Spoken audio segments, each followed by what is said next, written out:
shy millionaire silently loved her for 6 years, but never told her until he saw her dating another man. Hi, my most precious, beautiful family. Before anything, let's hold hands in prayer. Dear God, thank you for this loving family. Please heal me fully and bless every soul watching. Surround us with love, protection, and peace. Amen. This is your Mr. Peter. I'm still in New York for treatment, but by God's grace, I'll be back in 2 days. I feel your love deeply, and I miss you more than words can say. My sweet family, please listen. If you see my videos on any other channel, they are stolen. People are copying my voice, editing my work, and pretending to be me. Please report and unsubscribe from them. Only this channel is our true home. To all my new beautiful family members, welcome with all my heart. You matter. You belong here. Please introduce yourself in the comments. Your voice is important to me, and I kindly ask, please don't leave the story midway. If the intro feels long, skip it, but don't skip the love. Your one like and comment can protect our channel and keep us alive. While I rest, James will be with you. Now let's begin the story with all the love in the world. Love, they say, is blind, but for Greg Morrison, love had perfect vision. It could see across impossible distances through glass and time and the careful walls people build around their hearts. It just came with the exquisite torture of silence. The first light of dawn painted Miami's skyline in shades of liquid amber and rose gold, transforming Biscayne Bay into a mirror that reflected heaven itself. From his penthouse balcony, Greg Morrison commanded a view that had cost him $12 million and earned him the envy of every real estate mogul in Florida. But he wasn't watching the spectacular sunrise that tourists traveled thousands of miles to witness. His dark eyes were fixed on a single balcony across the courtyard, where in exactly 4 minutes and 37 seconds, the center of his universe would appear. Penny Lane. Her name was poetry to him, though he'd learned it not through introduction but through stolen glances at mail deliveries and fragments of conversation that drifted up from the courtyard below like answered prayers.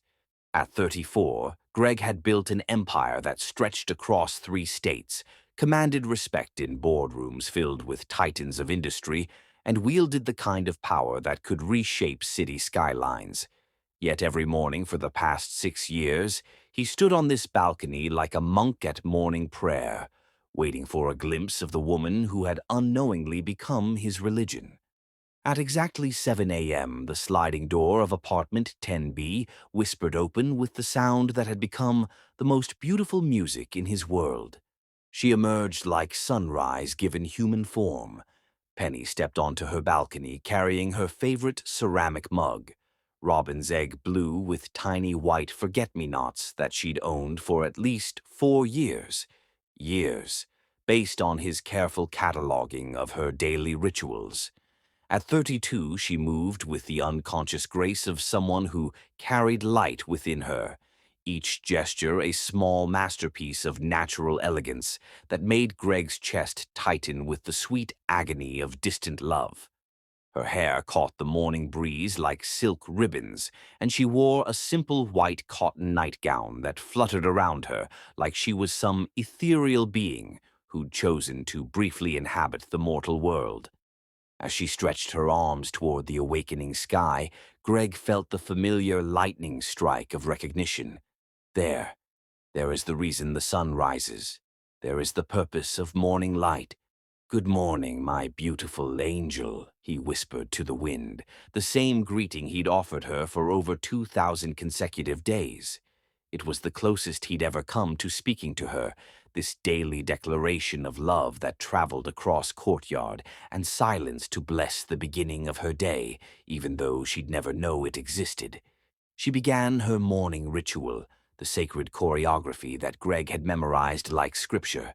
First, she checked each plant in her small garden with the devoted attention of someone who understood that nurturing life was a privilege.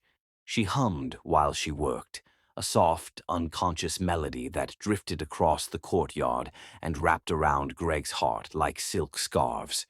He'd never been able to identify the tune, but it had become the soundtrack to his dreams, the music his soul recognized as home.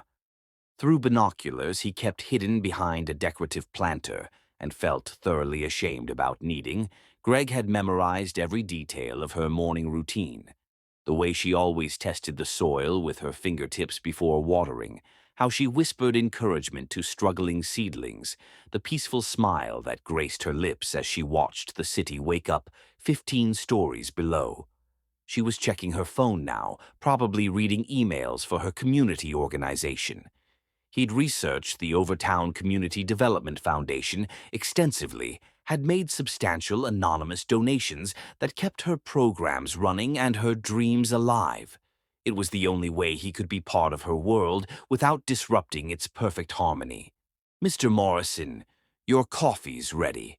Khalil Reed's voice carried the fond exasperation of a man who'd spent 3 years trying to convince his employer that love required more courage than real estate acquisitions.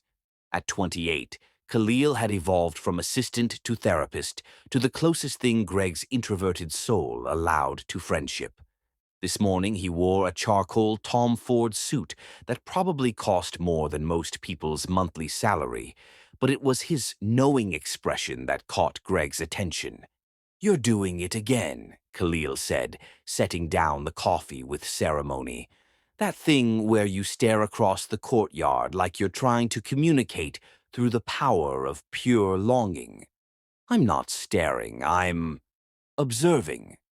Boss, I have a psychology degree from Georgetown and 3 years of watching you pine like a Victorian poet. You're staring." Khalil's voice carried the gentle affection of someone who'd given up trying to change his employer's romantic masochism. "She's extraordinary, by the way. I can see why you've been completely hopeless at dating anyone else since I've known you." Heat crawled up Greg's neck. "I don't—" "Elena Vasquez," Khalil interrupted with surgical precision. "The gallery owner who practically proposed to you last year. You spent the entire dinner talking about a woman who truly understands community service and checking your phone to see if you'd missed her evening routine. Poor woman thought you were secretly married. Elena was lovely, but she wasn't Penny Lane." Khalil pulled out his phone and began scrolling with theatrical casualness. "You know, normal people have dating apps. They go to bars. They ask their attractive neighbors for coffee like civilized human beings instead of conducting 6-year surveillance operations." "Normal people," Greg replied quietly, his eyes never leaving Penny's graceful form. "Don't fall in love with someone's soul before they know their voice." The simple truth silenced Khalil's teasing, replacing it with something gentler. After a moment, he said, "You know what I think? I think you're terrified that if you actually meet her, she might not live up to the goddess you've imagined. Or worse, you might not live up to the man she deserves." The observation hit uncomfortably close to truth, and Greg's silence confirmed it. "But here's what you're missing," Khalil continued, his voice taking on the firm tone he used when dispensing wisdom disguised as conversation. "You've been imagining conversations with her for 6 years. You've supported her work anonymously, protected her from dangers she never knew existed, and loved her with more devotion than most married couples manage in a lifetime. Maybe it's time to find out if she's capable of recognizing that kind of love when she sees it." Across the courtyard, Penny was finishing her routine, gathering her gardening tools with the efficient grace that made even mundane tasks look like poetry. In 15 minutes, she would shower and dress for work in one of her simple but elegant outfits. She favored earth tones and flowing fabrics that made her look like a goddess visiting from a more beautiful world.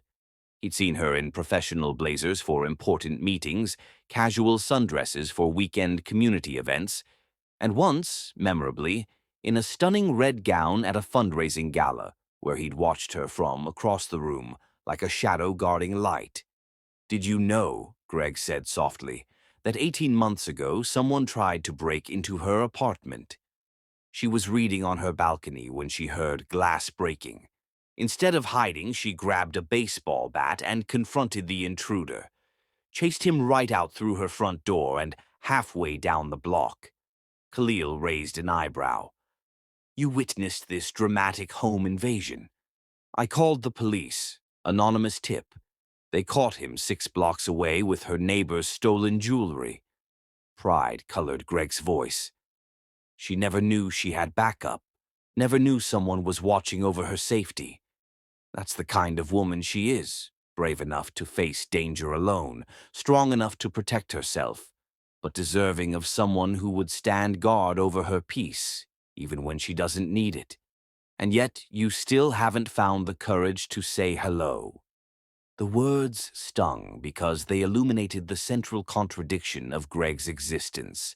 A man bold enough to reshape city skylines, but paralyzed by the thought of approaching a woman with kind eyes and a generous heart. "You don't understand," Greg said, his voice barely audible over the morning breeze. "I've been in love with her for so long that she's become everything. She's the reason sunrise has meaning, the face I see before sleep, the standard by which I measure every choice I make. I've imagined 1,000 conversations with her, pictured holding her hand during storms, dreamed of making her laugh." His hands gripped the balcony railing until his knuckles went white. "What if I approach her and she's nothing like I've imagined?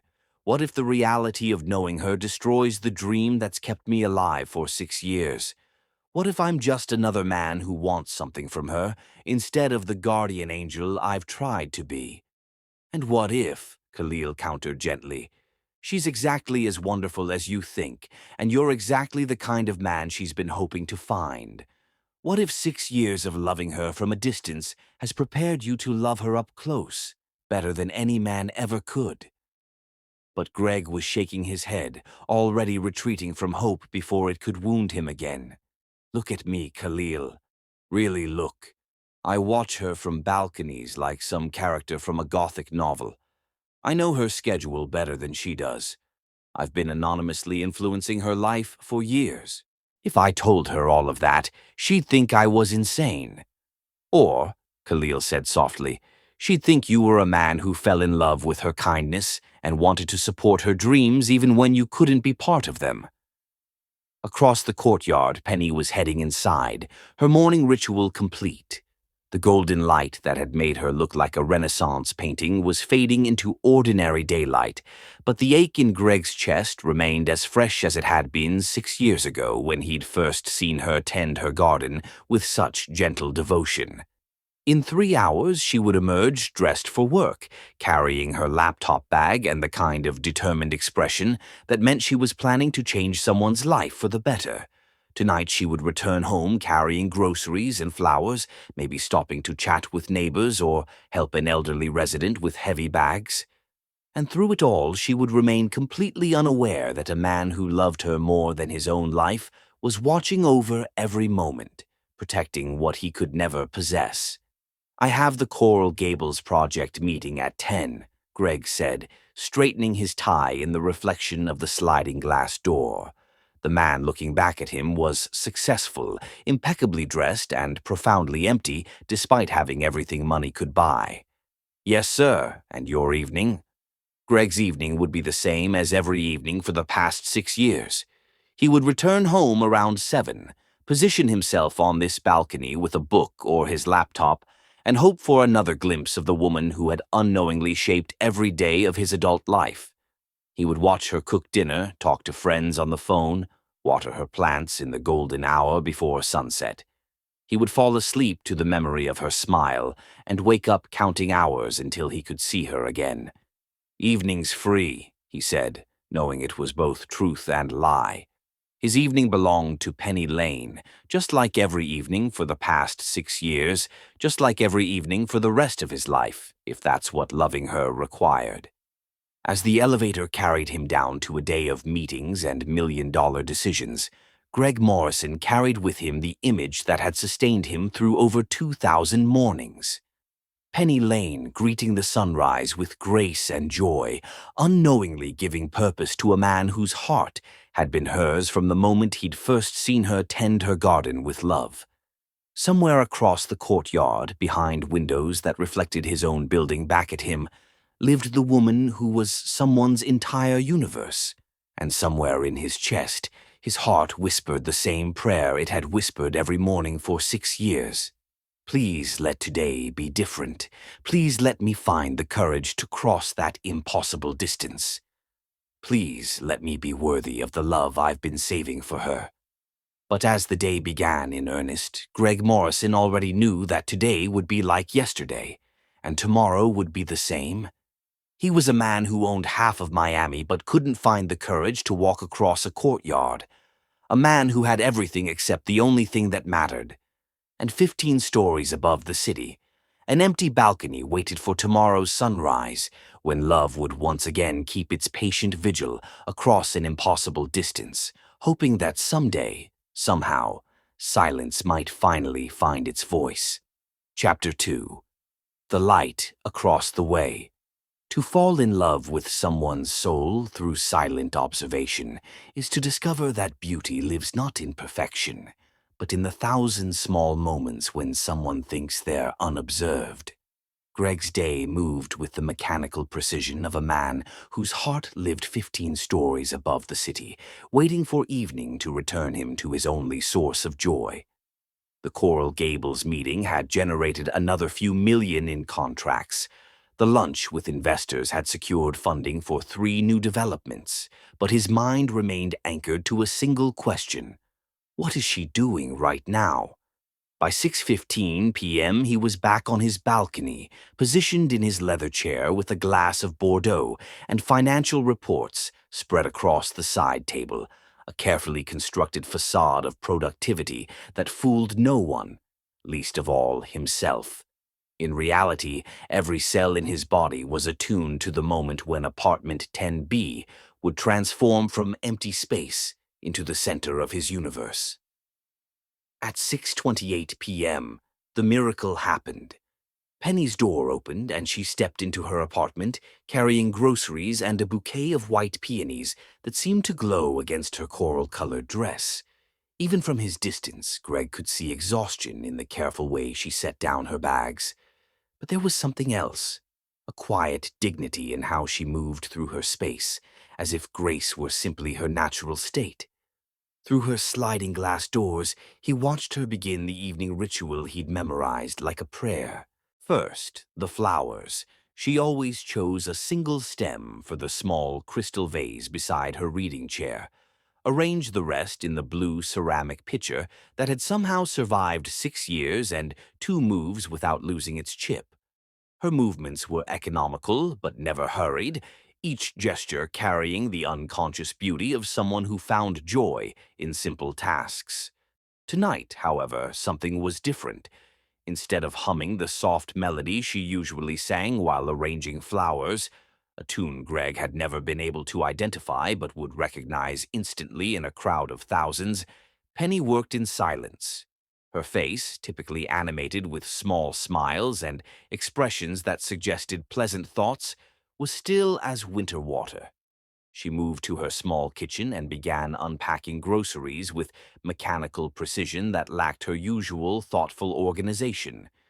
Normally, this process was almost meditative for her. She would read every label, arrange items by color and height, often pausing to sample a strawberry or smell the fresh herbs she brought home from the farmer's market every Saturday. Tonight, she simply transferred items from bags to shelves without seeming to see them. The white peonies sat forgotten on her counter, still wrapped in brown paper.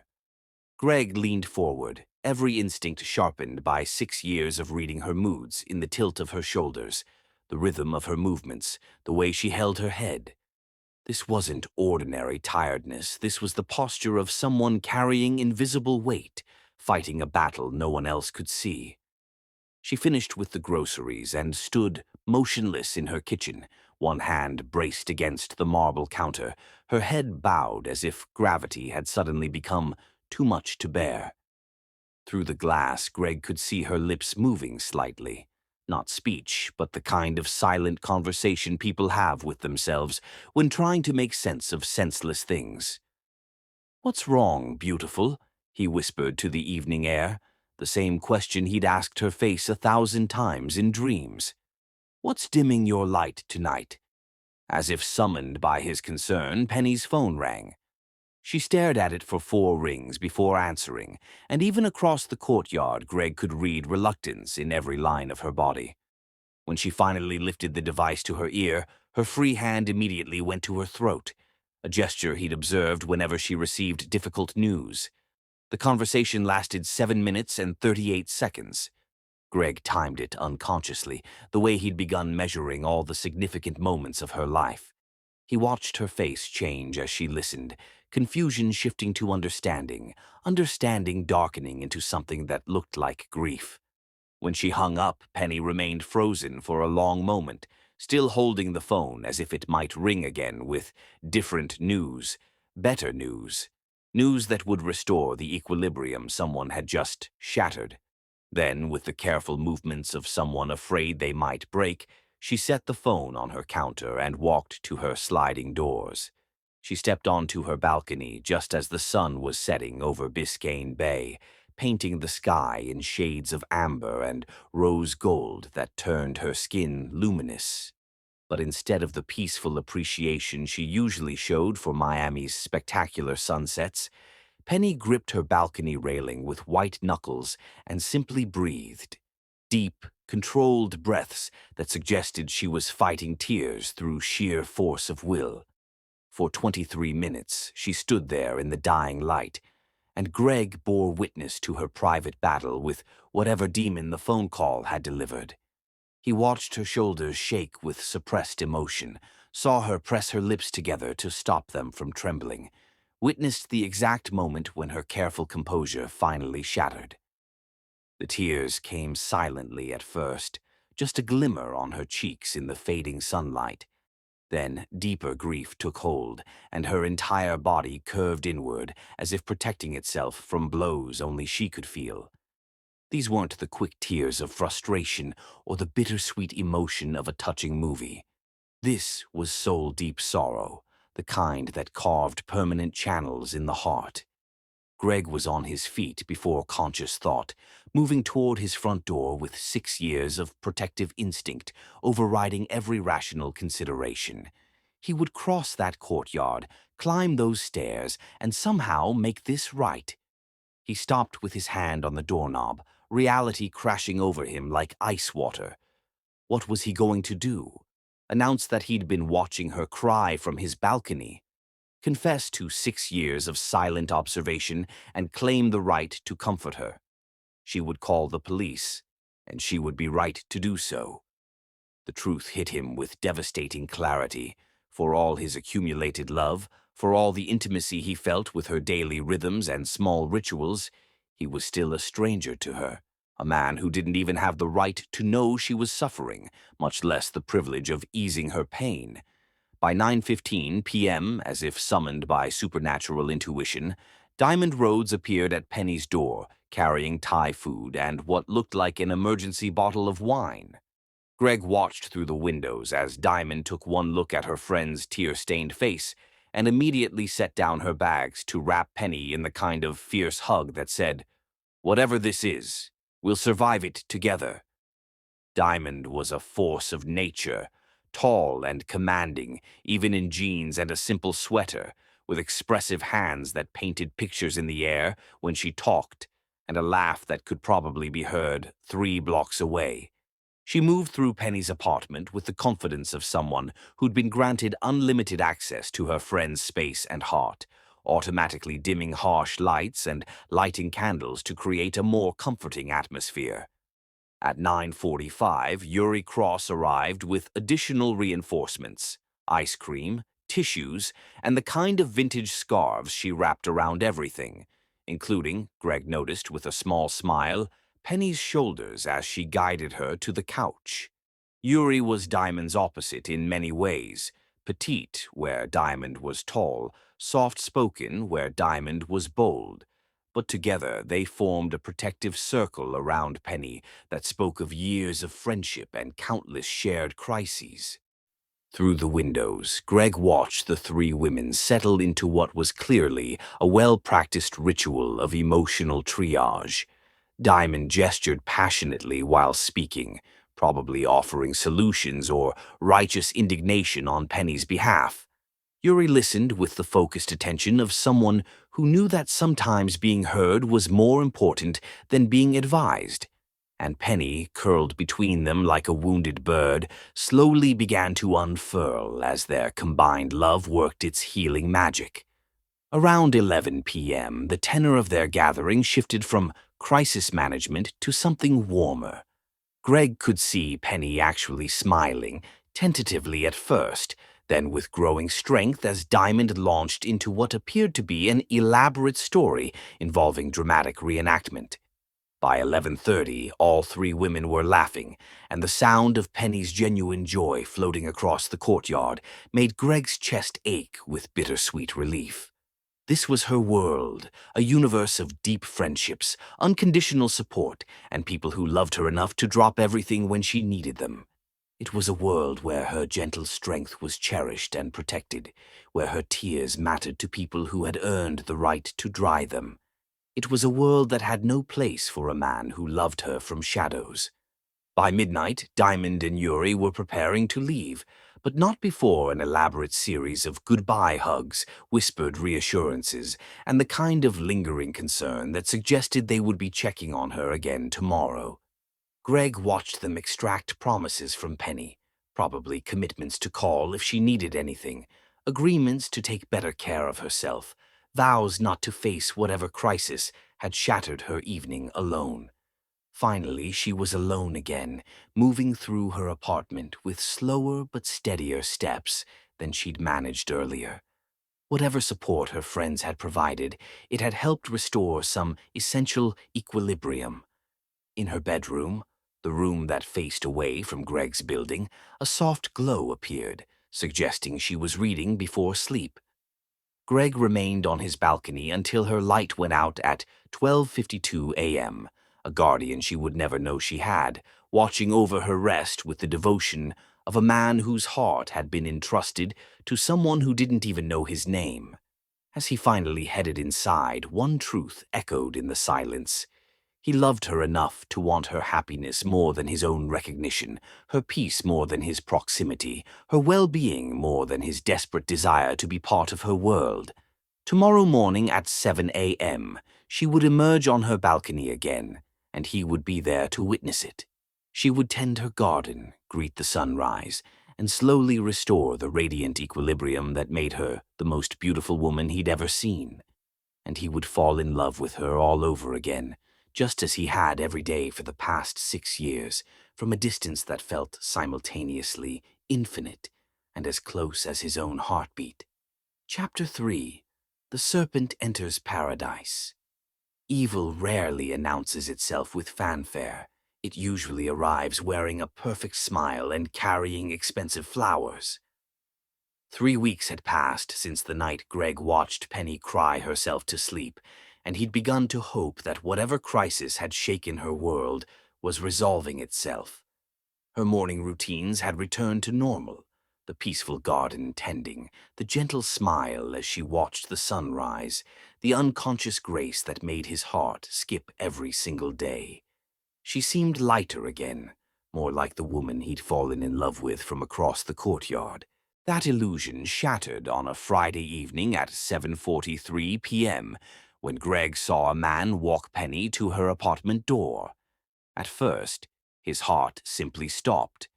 In 6 years of vigilant observation, Greg had never seen Penny bring a date home. She'd had dinner companions, work colleagues, and the occasional male friend from her community organization, but never someone who stood close enough to suggest romantic interest. Never someone who made her laugh in that particular way that suggested attraction. The man was tall, impeccably dressed in what looked like a designer suit that cost more than most people's monthly salary. Even from 15 floors up, Greg could see the confident way he carried himself, the practiced charm in his gestures as he talked to Penny outside her door. When the man turned slightly, Greg caught a glimpse of his profile, and his blood turned to ice.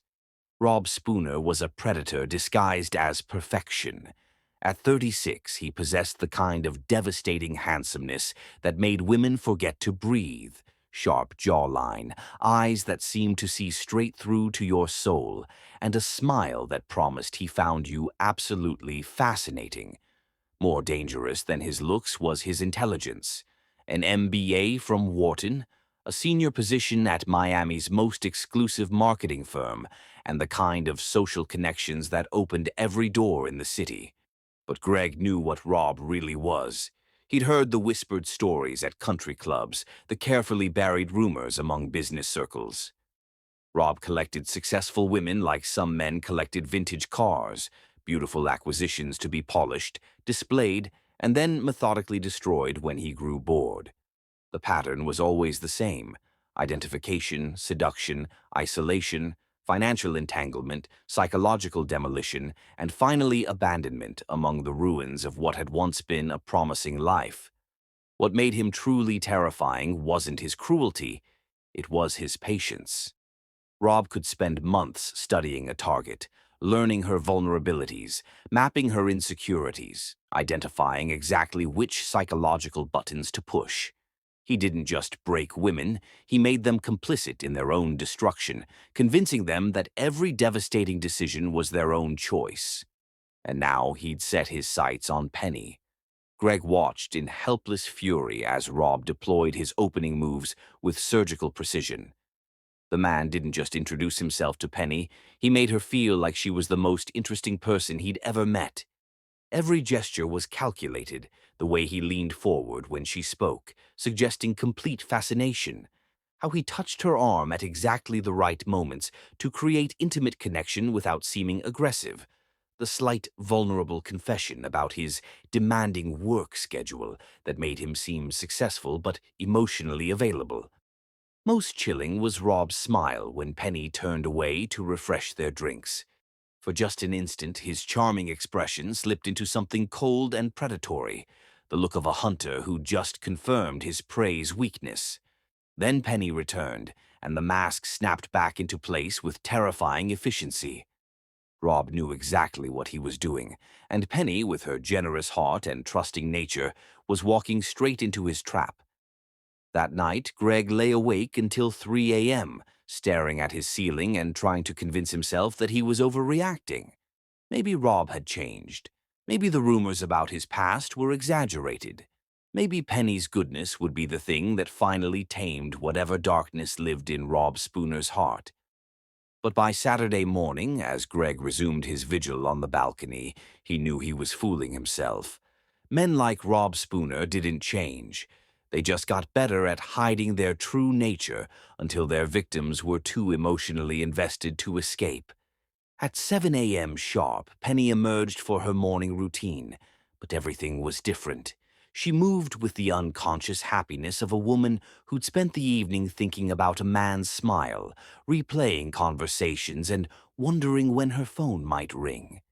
Instead of her usual quiet contemplation as she tended her garden, she kept glancing at her phone, clearly hoping for a text message that would brighten her already glowing mood. Greg's phone buzzed with a text from his friend Zemir Rivers. Business breakfast at the Setai? Need to discuss the Brickell project. Normally, Greg would have agreed immediately. Zemir was one of the few people who knew about his real estate empire's full scope, and their business partnerships had made them both even wealthier over the years. But this morning, the idea of leaving his balcony felt impossible. What if Rob showed up while he wasn't watching? What if Penny needed someone to witness whatever manipulation was about to begin? Can't today. Personal matter, he texted back, knowing Zemir would understand. The man had been trying to get Greg to date for years and would probably assume he'd finally found someone willing to put up with his shy intensity. By 10 a.m., Greg's worst fears were confirmed.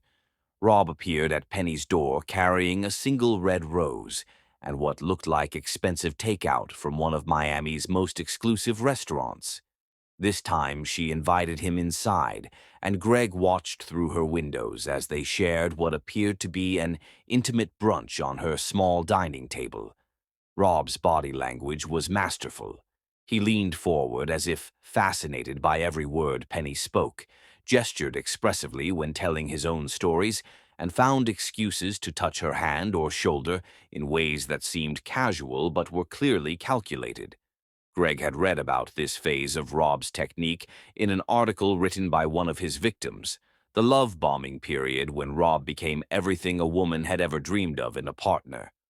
What made it worse was seeing how Penny responded. Her natural warmth and openness, the very qualities that had made Greg fall in love with her, were being weaponized against her.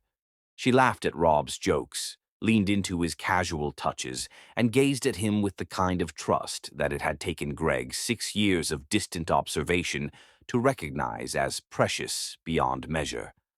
Around noon, Rob left, but not before kissing Penny's cheek with just enough lingering contact to suggest he wanted more but was respectfully waiting for her to set the pace. It was a perfect move, the kind of restraint that would make a woman like Penny feel safe and valued rather than pursued for purely physical reasons. That afternoon, Greg made a decision that went against every instinct he'd developed over 6 years of careful distance. He called Shay Blake, a lawyer friend who specialized in corporate litigation but had connections throughout Miami's legal community. "Shay, I need information about someone," Greg said without preamble when his friend answered. "Rob Spooner. I need to know everything. Business dealings, personal history, anything that might not be public knowledge." "Rob Spooner." Shay's voice carried a note of surprise. "Why are you interested in that piece of work? Please tell me you're not thinking about going into business with him." "Nothing like that. Just, someone I care about is getting involved with him, and I have a bad feeling." There was a pause on the line. "Greg, how well do you know this woman? Because if she's the kind of person you'd care about, she's exactly the kind of target Rob goes for." "What do you mean?" "Successful women, independent, compassionate, financially stable. He seems to get off on taking strong women and systematically breaking them down. I know at least 3 attorneys who've represented his victims in various matters: restraining orders, financial recovery, psychological damage claims. Nothing that stuck legally, but the pattern is clear." Greg's grip tightened on his phone. "How clear?" "Clear enough that there's an unofficial warning network among certain circles. We try to discreetly alert women when they get involved with him, but he's charming as hell and usually manages to convince them that his exes are just bitter." Shay paused again. "Who is she, Greg?" "Someone you're dating." "Someone I—" Greg struggled with how to explain his situation. "Someone I've known for a long time but never had the courage to approach. And now it might be too late." "It's never too late until she's married to him. But you need to be careful about how you handle this. Rob is smart, well-connected, and vindictive as hell when someone interferes with his plans. If you're going to protect this woman, you need solid evidence and a bulletproof strategy." That evening, Greg positioned himself on his balcony with military precision, his laptop open to financial databases and his phone loaded with contact information for 3 private investigators he'd used for business purposes. If Rob Spooner thought he could destroy Penny Lane's life for sport, he was about to discover that some people fought back. At 6:45 p.m., Rob arrived again, this time carrying a bottle of what looked like very expensive champagne and a small wrapped box that made Greg's heart sink. Jewelry, probably. Something beautiful and expensive that would make Penny feel special and valued while simultaneously creating a sense of obligation. Through her sliding doors, Greg watched as Penny opened the gift, a delicate silver bracelet that caught the light as she held it up. Her smile was radiant as Rob fastened it around her wrist, and when he asked her something that made her nod enthusiastically, Greg knew his worst nightmare was beginning to unfold. They were making plans, probably for a proper dinner date, maybe a weekend getaway, definitely for a deeper level of involvement that would give Rob more access to Penny's heart and mind. Every step was designed to isolate her further from her support system, while making her more dependent on Rob's approval and attention. That night, after Rob left and Penny's lights went out at 11:30 p.m., Greg remained on his balcony until dawn, planning his own strategy. He couldn't approach Penny directly, not yet, not without evidence she couldn't dismiss as jealousy or delusion. But he could investigate Rob Spooner with the same methodical thoroughness that had built his real estate empire. By sunrise, Greg Morrison had transformed from a lovesick observer into something far more dangerous. A man with unlimited resources, powerful connections, and 6 years' worth of protective love that was finally finding its purpose. Rob Spooner had chosen the wrong target. He just didn't know it yet. Chapter 4. Watching Love Turn to Poison. The cruelest torture ever devised is to watch someone you love being slowly erased by someone who claims to adore them, especially when you're the only witness to the murder of their soul. The first week of Rob's courtship was a masterpiece of seduction disguised as devotion, and Greg had the agonizing privilege of watching every calculated move from his balcony observatory. Monday brought orchids, not the common varieties sold in grocery stores, but rare Paphiopedilum specimens that cost more than most people's rent and required the kind of specialized care that would bind Penny to daily reminders of Rob's generosity. Greg watched through his binoculars as she received the delivery, her face lighting up with genuine wonder as she read the accompanying card that undoubtedly contained some perfectly crafted romantic sentiment. For 43 minutes, she photographed the flowers from every angle, clearly planning to share her joy with friends. But something Rob had written made her hesitate before posting. Greg could see her typing and deleting, until finally she put her phone away without sharing anything at all. The first seed of isolation, planted so subtly she probably didn't even notice it taking root. Tuesday brought chocolates from Leonidas in Brussels, delivered precisely at 2:14 p.m., when Rob somehow knew Penny would be taking her lunch break. Greg had observed her schedule for years and knew she always ate at her desk between 1:45 and 2:15, usually a simple salad while reviewing grant applications. The expensive chocolates arrived just as she was finishing her meal, and through her apartment windows, Greg watched her take a photo of the elegant gold box. But again, no social media post. Rob's influence was already teaching her that joy shared with others somehow diminished joy shared with him. Wednesday brought the predator himself. Rob arrived at 7 p.m. carrying dinner from Zuma and wine that probably cost more than Penny's monthly grocery budget. Through her sliding glass doors, Greg was forced to witness the evening that would haunt his dreams for weeks.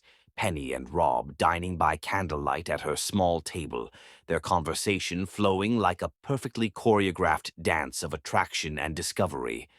But Greg saw what Penny couldn't, the moments between Rob's charming smiles when his expression went cold and calculating, the way his eyes swept her apartment with the assessment of an appraiser cataloging valuable assets, how he subtly positioned himself between Penny and her phone when it buzzed with evening messages from friends, creating a physical barrier between her and the outside world.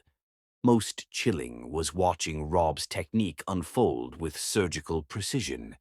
When Penny mentioned her upcoming presentation to the city council about expanding affordable housing, Rob leaned forward with apparent fascination, asking detailed questions that seemed like genuine interest but were actually intelligence gathering. By the end of the evening, he knew her project timeline, funding sources, and which city officials supported her work, information that a man planning her destruction would find invaluable.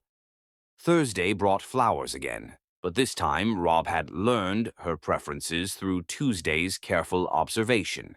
White peonies, the exact variety she'd been carrying the night Greg had watched her cry. The symbolism was devastatingly perfect. Rob was positioning himself as the solution to whatever crisis had brought those tears, the man who paid attention and remembered what mattered to her. Greg watched Penny arrange the peonies in her blue ceramic pitcher, the same vessel she'd used for flowers since moving in 6 years ago. But something about her movements had changed. She kept glancing toward her phone, clearly hoping for a text from Rob, her natural rhythm disrupted by the artificial dependency he was carefully cultivating. Friday brought Rob's first overnight stay, and Greg spent the longest night of his adult life pacing his penthouse like a caged wolf. Through her windows, he could see Rob moving through Penny's space with the confidence of a conqueror claiming new territory. They cooked dinner together, or rather, Rob cooked while Penny watched, her usual kitchen competence relegated to the role of admiring audience. The weekend revealed the true sophistication of Rob's psychological warfare. Saturday morning, instead of Penny's sacred solo ritual of greeting the sunrise, Rob emerged onto her balcony, carrying 2 cups of coffee and positioning himself behind her as she checked her plants. His arms encircled her waist, his chin rested on her shoulder, and to any observer, it would have looked like intimate domesticity. But Greg recognized it for what it was, territorial marking, the slow erosion of her independent routines through the seemingly romantic gesture of shared moments. Sunday brought the first visible signs of Penny's transformation, and they broke Greg's heart in ways he hadn't known were possible. Her morning routine, the peaceful meditative garden tending that had been sacred for 6 years, was now hurried and distracted. Instead of her usual gentle humming, she spoke in urgent whispers into her phone, clearly trying to multitask between her plants and Rob's morning conversation. The serene goddess who had greeted each dawn with graceful ritual was being replaced by an anxious woman trying to please a man whose demands grew more subtle and more totalitarian each day. Monday of the second week brought professional sabotage disguised as romantic surprise. Rob arrived at Penny's apartment at 5:30 p.m., right in the middle of her usual grant-writing session, carrying champagne and theater tickets for a show that started in 2 hours. Through her windows, Greg watched Penny try to explain that she had deadlines, that the community center funding proposal was due the next morning, that she couldn't just abandon her responsibilities for spontaneous entertainment. Rob's response was a masterclass in manipulative guilt. He'd wanted to surprise the woman he loved, had thought she'd appreciate culture and beauty, was disappointed that work mattered more than their relationship. Within 30 minutes, Penny had closed her laptop, abandoned her half-finished proposal, and was getting dressed for a night out that would leave her scrambling to meet professional obligations the next day. Tuesday brought the first public display of Rob's control, and Greg watched it unfold with the horror of a man witnessing a traffic accident in slow motion.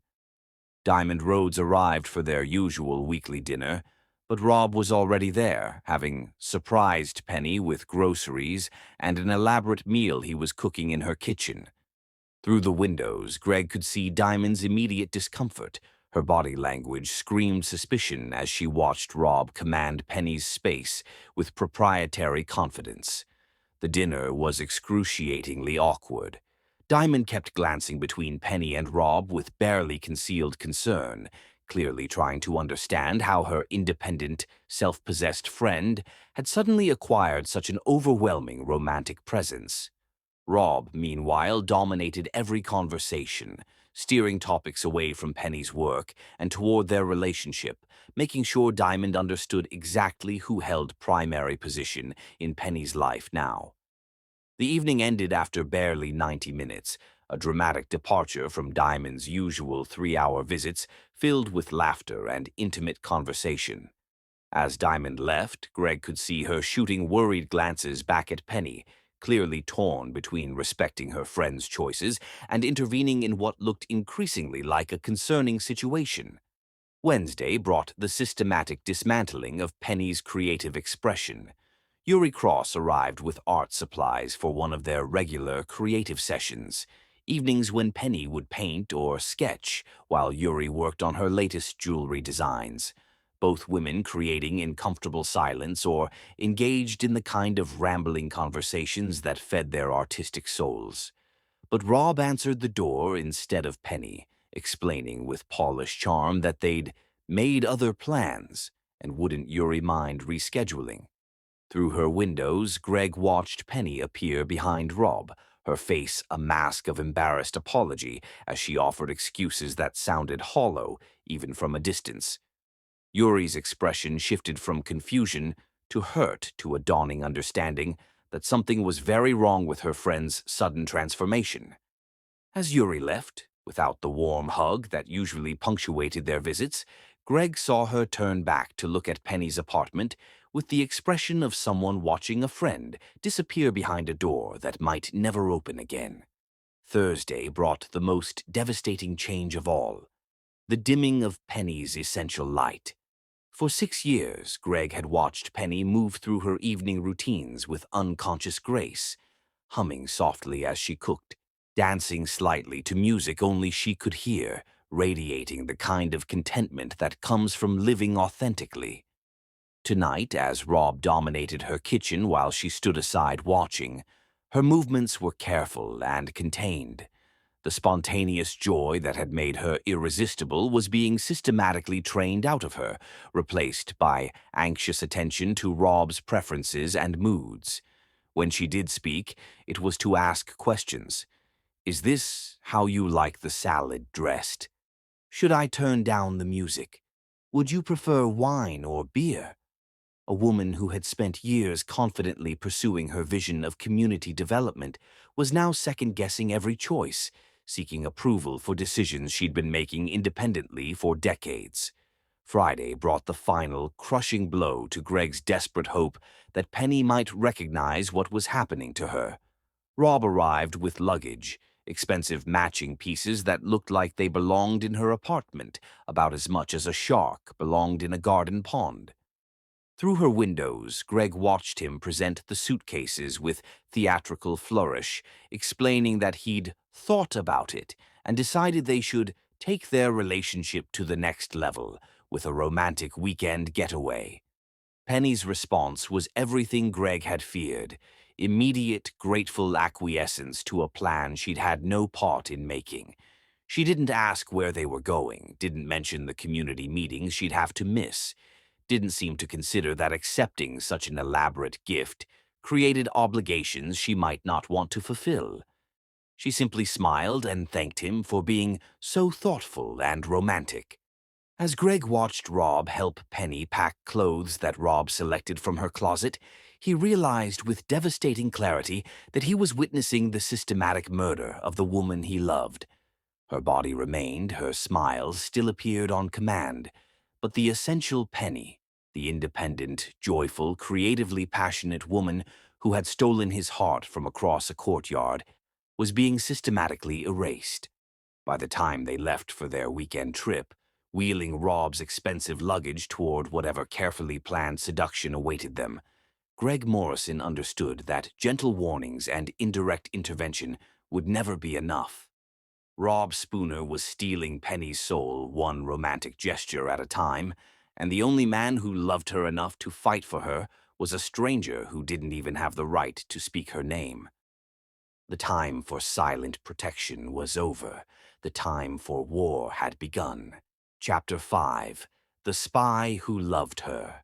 Sometimes love requires us to become detectives in our own hearts, following clues that lead not to treasure, but to the truth that might save someone else's soul. Kai West arrived at Greg's penthouse at exactly 8 a.m. on Saturday morning, carrying a leather portfolio that looked innocuous enough to be a real estate presentation, but contained the kind of information that could destroy lives or save them. At 35, Kai was the most sought-after private investigator in Miami, specializing in cases that require discretion, thoroughness, and the ability to uncover truths that powerful people preferred to keep buried. She'd worked for federal agencies before going private, and her client list included Fortune 500 CEOs, A-list celebrities, and politicians who needed problems solved quietly and permanently. "Mr. Morrison," she said, accepting the coffee Khalil offered with professional courtesy, "I have to admit, this is one of the more interesting requests I've received. Most people hire me to investigate potential business partners or romantic interests before they get involved. You're asking me to investigate someone who's involved with a woman you've never actually met." Greg felt heat rise in his cheeks. "I know how it sounds, but—" "I'm not judging," Kai interrupted, settling into the chair across from his desk. "I'm just trying to understand the parameters. You want everything I can find on Rob Spooner, with particular attention to his relationship patterns and any history of psychological or financial manipulation. You want documented evidence, not rumors or speculation. And you want it fast." "Exactly." Greg leaned forward, his hands clasped tightly in his lap. "How long will something like this take?" "I've already started." Kai opened her portfolio and spread several photographs across his desk. Rob Spooner, 36, MBA from Wharton. Currently works as a senior marketing executive at Prestige Solutions, a consulting firm that specializes in high-end client acquisition. Annual salary approximately $300,000, plus bonuses that can reach six figures. He owns a condo in Brickell, drives a Maserati, and has memberships at 3 exclusive clubs. Greg studied the photographs. Rob at various social events, always impeccably dressed, always with a beautiful woman on his arm. Different women in each photo, but all sharing certain characteristics. Successful, intelligent-looking, the kind of women who wouldn't normally be vulnerable to obvious predators. "On the surface," Kai continued, "he's exactly what he appears to be. Wealthy, charming, well-connected. But when you dig deeper, patterns emerge. In the past 7 years, Rob has had 6 serious relationships that I can document. Each lasted between 4 and 8 months. Each ended with the woman suffering significant emotional and often financial damage." She placed another set of photographs on the desk, before and after shots that made Greg's stomach clench. The before images showed confident, radiant women at the height of their professional and personal power. The after shots revealed hollow-eyed shadows of their former selves, women who looked like they'd been through a war and lost everything that mattered. Victim number 1, Dr. Sarah Chen, cardiac surgeon at Jackson Memorial. Met Rob in 2018. By the end of their relationship, she'd been demoted due to performance issues, lost her savings in a failed investment that Rob recommended, and required 6 months of psychiatric treatment for severe depression. Kai placed a medical report on the desk. She attempted suicide 3 weeks after their breakup. Rob had convinced her that her colleagues didn't respect her, that her family was jealous of their relationship, and that he was the only person who truly understood her potential. When she finally tried to end things, he'd isolated her so completely that she felt she had nowhere to turn. Greg's hands clenched into fists. "Where is she now?" "Recovered, mostly. She transferred to a hospital in Seattle, started fresh. But it took her almost 2 years to rebuild her confidence and professional reputation." Kai pulled out another file. Victim number 2, Jessica Mendez, environmental lawyer and partner at Morrison, Klein and Associates. The irony of the law firm's name wasn't lost on Greg, but he pushed the coincidence aside as Kai continued. Jessica met Rob in early 2019. Within 6 months, she'd left her law firm to start her own practice, a decision Rob encouraged, claiming her partners were holding her back. He helped her find office space, recommended contractors for renovations, even suggested an accountant to handle her finances. "Let me guess," Greg said grimly. "The accountant was less than honest." "Completely fraudulent. By the time Jessica discovered the embezzlement, Rob had already moved on to his next target. She lost everything: her savings, her practice, her professional reputation. She's currently working as a paralegal in Tampa, trying to rebuild her career from scratch. The pattern continued through 4 more victims, each story a variation on the same devastating theme. Rob would identify successful, independent women, study their vulnerabilities and ambitions, then systematically exploit both. He used their strengths against them, convincing them to make decisions that seemed empowering, but actually made them more dependent on his support and approval. The most disturbing part, Kai said, placing a final file on the desk, is victim number 6, Asia Knight, venture capitalist and founder of Knight Capital Management. She ended their relationship just 8 months ago. Greg opened the file and immediately understood why Kai had saved this one for last. Asia Knight bore a striking resemblance to Penny, not in specific features, but in the overall impression of intelligence, compassion, and strength that seemed to radiate from her professional photographs. Asia was Rob's most successful target to date. She lost $12 million in a cryptocurrency scheme that Rob recommended, along with her firm, her reputation, and very nearly her life. She's currently in therapy and has agreed to speak with you if you think it would be helpful. Helpful how? Rob's technique has evolved over the years. He's learned from each relationship, refined his approach, become more sophisticated in his manipulation tactics. Asia is the only victim who figured out what was happening before he could complete the destruction. She might be able to help you identify warning signs, predict his next moves. Greg was quiet for several minutes, studying the photographs and documents spread across his desk. Each file represented a life derailed, dreams destroyed, trust shattered by a man who treated emotional devastation like a hobby. "There's something else," Kai said quietly. "I've been tracking Rob's social media activity, credit card usage, and phone records. 3 days ago, he purchased a ring from Cartier. 5 carats, princess cut, approximately $180,000. The words hit Greg like a physical blow. He's going to propose. That's my assessment. Based on his previous pattern, he'll propose when his victim is at peak vulnerability, isolated from friends and family, emotionally dependent on his approval, convinced that he's the best thing that's ever happened to her. Kai gathered the files back into her portfolio. With his other victims, the proposal was the beginning of the final phase.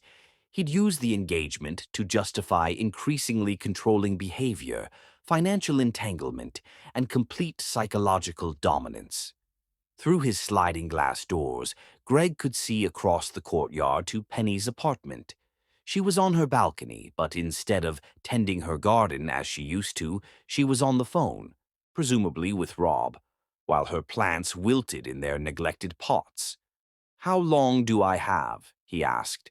Based on his timeline with previous victims, I'd estimate 2 to 3 weeks. He'll want to create the perfect romantic moment, probably at a public venue where the social pressure will make it impossible for her to refuse. Kai stood, slinging her portfolio over her shoulder. "Mr. Morrison, I have to ask, what exactly are you planning to do with this information?" "I'm going to save her." "And if she doesn't want to be saved? If she's already too far under his influence to listen to reason?" Greg looked across the courtyard again, where Penny was now heading back inside, her phone call apparently finished. Even from his distance, he could see the change in her posture, the slight slump in her shoulders, the way she moved without her usual fluid grace. 3 weeks with Rob Spooner had already begun to dim the light that had drawn Greg's love for 6 years. "Then I'll save her anyway," he said quietly, "even if she hates me for it, even if she never forgives me. Love isn't about being appreciated. It's about doing what's right, regardless of the cost." Kai studied his face for a long moment. "You really love her, don't you? This woman you've never actually spoken to." More than my own life. Then you'd better be prepared for the possibility that saving her might mean losing any chance of ever being with her. If you expose Rob publicly, she'll be humiliated. If you reveal how you got your information, she'll feel violated. Either way, she might never trust another man again, including you. Greg had already considered this possibility during the sleepless nights he'd spent planning his strategy. Saving Penny might mean sacrificing any hope of a future with her, but that was a price he was willing to pay. Better to love her from a distance and know she was safe than to watch Rob Spooner destroy her soul for entertainment. I understand, he said. When can I meet with Asia Knight? This afternoon, if you're ready. She's eager to help prevent what happened to her from happening to someone else. Kai paused at the door. Mr. Morrison, what you're planning to do, it's going to require perfect timing, absolute proof, and probably a good lawyer. Are you sure you're prepared for this? Greg thought about 6 years of morning vigils, 6 years of falling asleep to the memory of Penny's smile, 6 years of loving someone who didn't know he existed. He thought about watching her cry alone, seeing her light slowly dimmed by a predator's careful manipulation, witnessing the systematic destruction of everything that made her the woman he'd fallen in love with. I've been preparing for this my entire life, he said. I just didn't know it until now. As Kai left, Greg returned to his balcony with renewed purpose. Across the courtyard, Penny's apartment was quiet, her sliding doors closed against the afternoon heat. Somewhere behind those doors, she was probably getting ready for another evening with Rob, probably excited about whatever romantic surprise he had planned, probably grateful for the attention of such a successful, charming man. She had no idea that her salvation was already in motion, orchestrated by a man who loved her enough to risk everything, including the possibility of ever holding her in his arms. Chapter 6. The Failed Guardian Angel. The cruelest irony of love is that sometimes the very depth of your feelings makes you the least qualified person to save the one you love. Because desperation sounds like madness, and truth sounds like jealousy. 3 days after his meeting with Asia Knight, Greg stood in the marble lobby of his apartment building at 6:15 p.m., pretending to check his mail while his heart hammered against his ribs. For 6 years he'd dreamed of this moment, standing close enough to Penny Lane to speak to her. Now, watching her struggle with grocery bags and dry cleaning, he felt like he might collapse. Asia Knight's words echoed in his mind. He'll make her distrust everyone who tries to warn her. The isolation is already beginning. Watch for changes in her routine, her appearance, her confidence. And Greg had seen them all. He doesn't just isolate you from friends and family, Asia had explained, her hands wrapped around a cup of tea that had gone cold while she talked. He makes you complicit in your own isolation. He'll say things like, I noticed Diamond seemed a little jealous when I mentioned our weekend plans. Or, Yuri's been acting strange lately. Do you think she's okay? He plants seeds of doubt about the people who love you most, then sits back and lets you water them with your own insecurities. The engagement ring was real. Asia had seen similar setups before, always preceded by a period where Rob ramped up his romantic gestures, while simultaneously undermining his victim's confidence in her own judgment. The proposal would come at the moment of maximum vulnerability, when Penny felt most grateful for Rob's love and most uncertain about everything else in her life.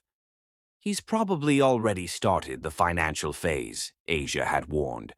Small things at first, suggesting joint accounts for convenience, recommending investments that seem too good to pass up, maybe even offering to pay for things as a gesture of love. By the time you realize you've signed your life away, he owns everything that matters to you. Now, standing in the lobby with his hands shaking as he fumbled with his mailbox key, Greg tried to remember the speech he'd rehearsed. Simple, direct, factual. No mention of the binoculars or the 6 years of observation. Just a concerned neighbor who'd heard troubling things about her boyfriend and felt obligated to share what he knew. The elevator chimed, and Penny emerged carrying a bag of groceries and what looked like dry cleaning. She wore a navy blue dress that Greg had never seen before, structured, professional, the kind of outfit that looked expensive but somehow wrong on her natural grace. Rob's influence, no doubt. Even her hair was different, styled in a sleek bob that hid the gentle waves he'd watched catch the morning light for years. "Excuse me," he said, his voice coming out as barely more than a whisper. She looked up, and for the first time in 6 years, Penny Lane's dark eyes met his directly. The impact was like being struck by lightning. She was even more beautiful up close, but there was something fragile in her expression that hadn't been there a month ago, a wariness that made his chest ache. "Yes," she said politely, though he could see her instinctively taking a half-step back. Single women in Miami learn to be cautious around strange men in lobbies, and Greg suddenly realized how this must look to her. A man she'd never seen before, lurking by the mailboxes, stammering her name. My name is Greg Morrison. I live in 15B. He gestured vaguely toward the elevators, his carefully rehearsed introduction crumbling under the pressure of her proximity. I wanted to. That is, I've been meaning to introduce myself. As neighbors. We're neighbors. A small smile flickered across her lips, the first genuine expression he'd seen since she walked in. "Oh, the penthouse. I've always wondered who lived up there. Nice to meet you, Mr. Morrison. Greg, please." He took a breath, trying to summon the courage that had built his real estate empire. "Actually, I was hoping I could speak with you about something important." Penny's expression shifted from polite caution to genuine alarm. "I'm sorry, but that's completely inappropriate. You don't know me or Rob, and making accusations about someone based on rumors." "Please, just listen," Greg interrupted, his desperation making him forget all social boundaries. "I know this sounds insane, but I have proof. Sarah Chen, Jessica Mendez. These are real women whose lives he destroyed. I can show you documentation, financial records, psychological evaluations." "Stop." Penny held up her hand, taking a step back. "This is exactly what Rob said might happen. That jealous neighbors or business rivals might try to poison me against him with lies and conspiracy theories." The words hit Greg like a gut punch because they revealed Rob's strategic brilliance. He'd already immunized Penny against exactly this scenario, framing any warning as jealousy or delusion. She stepped closer, and Greg could see anger building in her eyes. Not the clean anger of someone defending herself, but the complicated anger of someone whose deepest insecurities had just been activated. "I don't know what kind of game you're playing, Mr. Morrison, but I'm not interested. Rob warned me that this might happen, that jealous neighbors might try to interfere with our relationship because they can't stand seeing me happy." The words hit Greg like physical blows. Rob had already prepared for this exact scenario, had already planted the seeds that would make Penny dismiss any warnings as the desperate jealousy of rejected men. It was brilliant and devastating in equal measure. "Penny, please. Ms. Lane," she corrected sharply. "And I think this conversation is over. Rob was right about men like you, men who watch from a distance and convince themselves they know what's best for women they've never even spoken to." The accusation was so close to the truth that Greg felt his face burn with shame. "You don't understand. I'm not trying to. I genuinely care about your safety. Rob Spooner is a dangerous man who systematically destroys successful women for entertainment. I have proof." "You have nothing," Penny said, her voice rising loud enough to echo off the marble walls. "You have rumors and gossip and whatever sick fantasy you've built up in your mind about my life. You don't know me, Mr. Morrison. You don't know Rob, and you certainly don't know our relationship." "I know more than you think," Greg said desperately, abandoning any pretense of casual concern. "I know you used to tend your garden every morning at 7 a.m. I know you work late writing grant proposals at your kitchen table. I know Diamond Roads and Uri Cross are your best friends, and I know Rob has been systematically cutting you off from them. I know you haven't worked on your community projects in weeks because he's convinced you to prioritize your relationship over your career. I know you're watching me." The words came out as a whisper, but they carried the weight of absolute horror. "Oh my God, you're actually watching me." Greg realized his mistake too late. In his desperation to convince her, he'd revealed the very thing that would make everything else he said sound like the delusions of a stalker. The truth, that he'd fallen in love with her from a distance, that he'd watched over her with protective devotion, that every detail he knew came from years of caring observation, sounded exactly like the obsessive behavior of a dangerous man. "It's not what you think," he said weakly, but even to his own ears the protest sounded hollow. "I'm calling the police." Penny was backing toward the elevator, her groceries clutched against her chest like a shield. "And I'm calling Rob. He's going to want to know that his girlfriend is being stalked by her neighbor." "Penny, wait!" But she was already in the elevator, jabbing at the button for her floor with shaking fingers. As the doors closed between them, Greg saw the fear in her eyes. Not fear of Rob Spooner, who was systematically dismantling her life, but fear of him, the man who loved her enough to risk everything to save her. 20 minutes later, from his balcony, he watched Rob arrive at Penny's apartment with the speed and urgency of a man responding to a crisis. Through her windows, Greg could see the reunion. Penny throwing herself into Rob's arms, Rob holding her with protective tenderness while she presumably recounted the encounter in the lobby. It was a perfect setup. Greg's clumsy attempt at warning had become Rob's greatest gift, proof that Penny was under threat from unstable men who couldn't accept her happiness. Rob's protective response would bind her to him even more tightly, while simultaneously discrediting any future warnings as the ravings of a known stalker. That night, as Greg watched Penny install blackout curtains across her sliding doors, effectively cutting off his view into her apartment and severing his last connection to her daily life, he understood that he'd made a critical error. His love for her, the very thing that had motivated him to act, had become the weapon Rob would use to destroy any chance of saving her.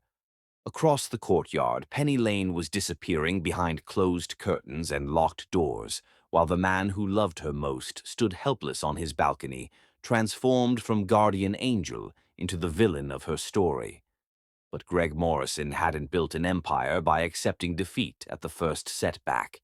If he couldn't save Penny through gentle warnings or direct confrontation, he would save her through the one arena where his resources and determination could overcome Rob's psychological manipulation, the court of public opinion. The real battle was just beginning, and this time Greg would make sure he won. Chapter 7: The Heart's War Council. Love, when pushed to its breaking point, transforms from gentle devotion into strategic warfare, and the battlefield is always the human heart. The conference room on the 38th floor of Morrison Development looked like the command center for a military operation, which, Greg supposed, it essentially was.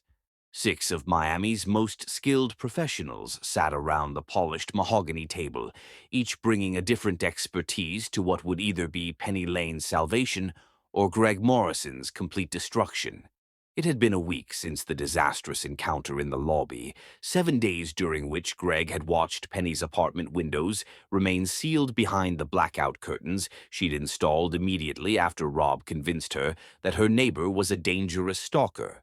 7 days of pacing his penthouse like a caged animal, knowing that behind those closed curtains, Rob's psychological manipulation was accelerating toward its devastating conclusion.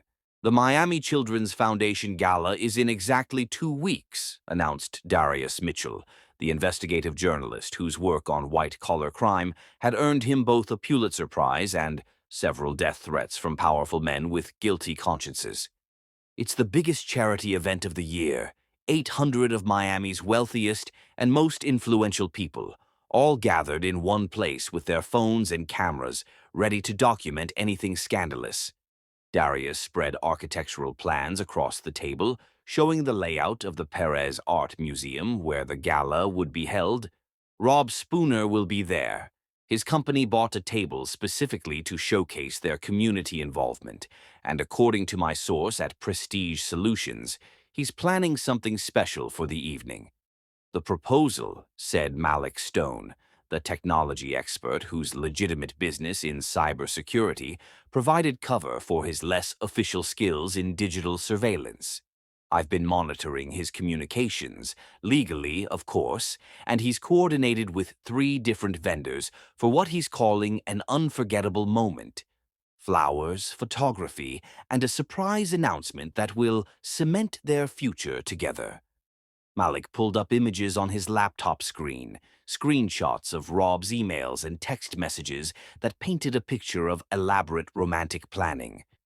He's also arranged for the proposal to be broadcast live on the gala's main screens, supposedly as part of the evening's entertainment. Maximum public pressure to ensure she can't refuse. Shea Blake, the lawyer whose corporate litigation practice had made him intimately familiar with the kind of evidence that would stand up in court, reviewed the documents spread before him. We have testimonies from 6 previous victims, financial records showing a pattern of systematic exploitation, and psychological evaluations that paint a clear picture of narcissistic personality disorder with sociopathic tendencies.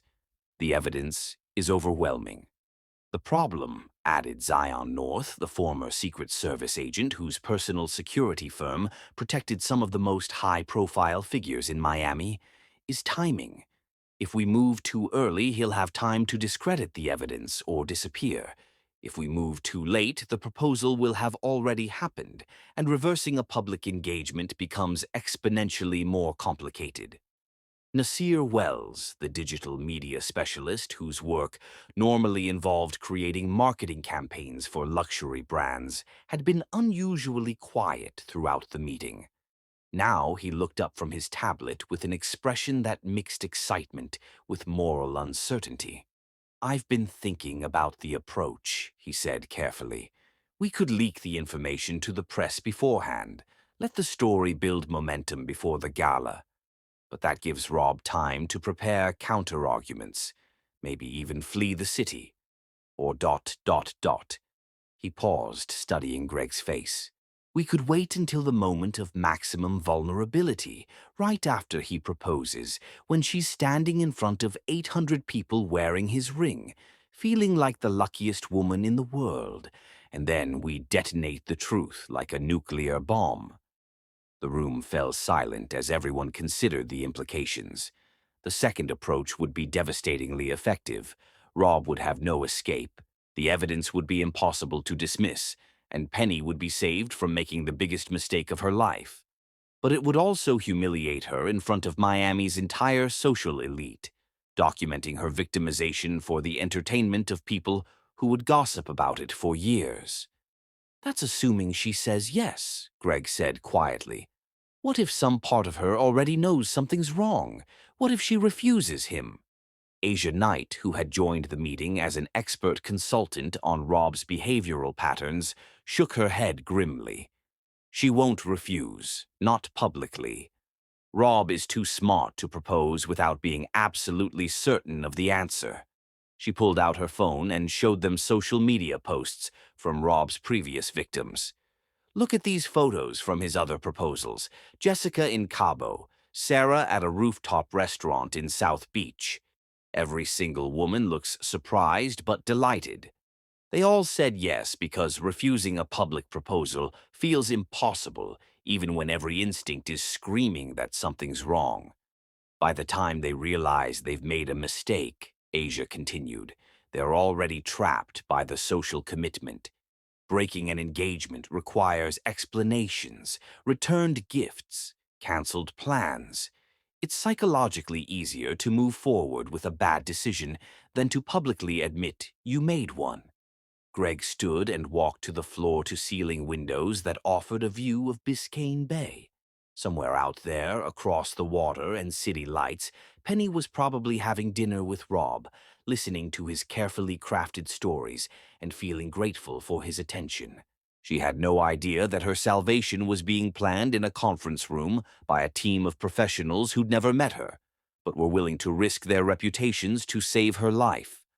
"There's something else," Malik said, his fingers flying across his laptop keyboard. "I've been analyzing Rob's financial records, and there's a pattern that goes beyond the personal destruction. He's been systematically looting his victims' assets and funneling the money through shell companies into offshore accounts. We're not just talking about psychological abuse. This is organized financial fraud on a massive scale." The revelation shifted the entire dynamic of their planning.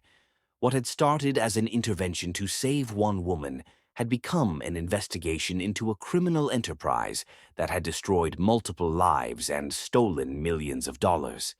"That changes everything," Shay said, his legal mind immediately grasping the implications. "If we can prove financial fraud, we have grounds for criminal charges, not just civil action. The FBI has a task force specifically for this kind of white-collar crime. But federal investigations take time," Zion pointed out. "Months, maybe years before they build a case strong enough for prosecution. Penny doesn't have that kind of time." Greg turned from the window to face his war council, 6 people who barely knew him but had agreed to help save a woman they'd never met, because sometimes love creates its own moral gravity, pulling good people into its orbit. "We stick with the original plan," he said, his voice carrying the authority that had built his empire. "The gala, the public exposure, maximum impact at the moment of maximum vulnerability. But we also contact the FBI immediately after. Rob Spooner has destroyed his last victim." "Mr. Morrison," Asia said gently, "you understand that this approach will save Penny, but might also destroy any chance you have of ever being with her? She'll be grateful eventually, but in the immediate aftermath, she'll be humiliated, angry, and probably unable to trust her own judgment about men for a very long time." Greg had thought about this possibility every day for the past week, during sleepless nights when he stared at the ceiling and wondered if love without hope of reciprocation was still worth the fight. "I've loved her for 6 years without her knowing I existed," he said quietly. "I can love her for 60 more years the same way, as long as she's safe and happy. This isn't about winning her. It's about saving her." The room fell silent again as everyone absorbed the pure selflessness of that statement. In a city where most relationships were built on transactions and mutual benefit, Greg Morrison's devotion was almost incomprehensible. "All right, then," Darius said, gathering his papers with the efficiency of a man accustomed to breaking stories that changed lives. 2 weeks to gather final evidence, coordinate with venue security, and prepare for the kind of public exposure that will either make us heroes or destroy our careers.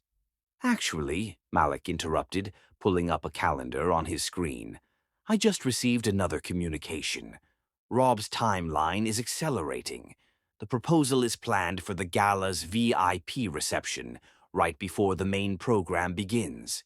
He wants maximum impact when the social media posts go viral." The revelation didn't change their timeline, but confirmed the stakes. They had 14 days to execute an operation that would determine Penny's entire future.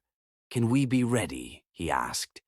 Zion North smiled with the confidence of a man who'd protected presidents and billionaires from threats far more complex than one sociopathic marketing executive. "Mr. Morrison, for the right cause and the right woman, we can be ready in 6 hours."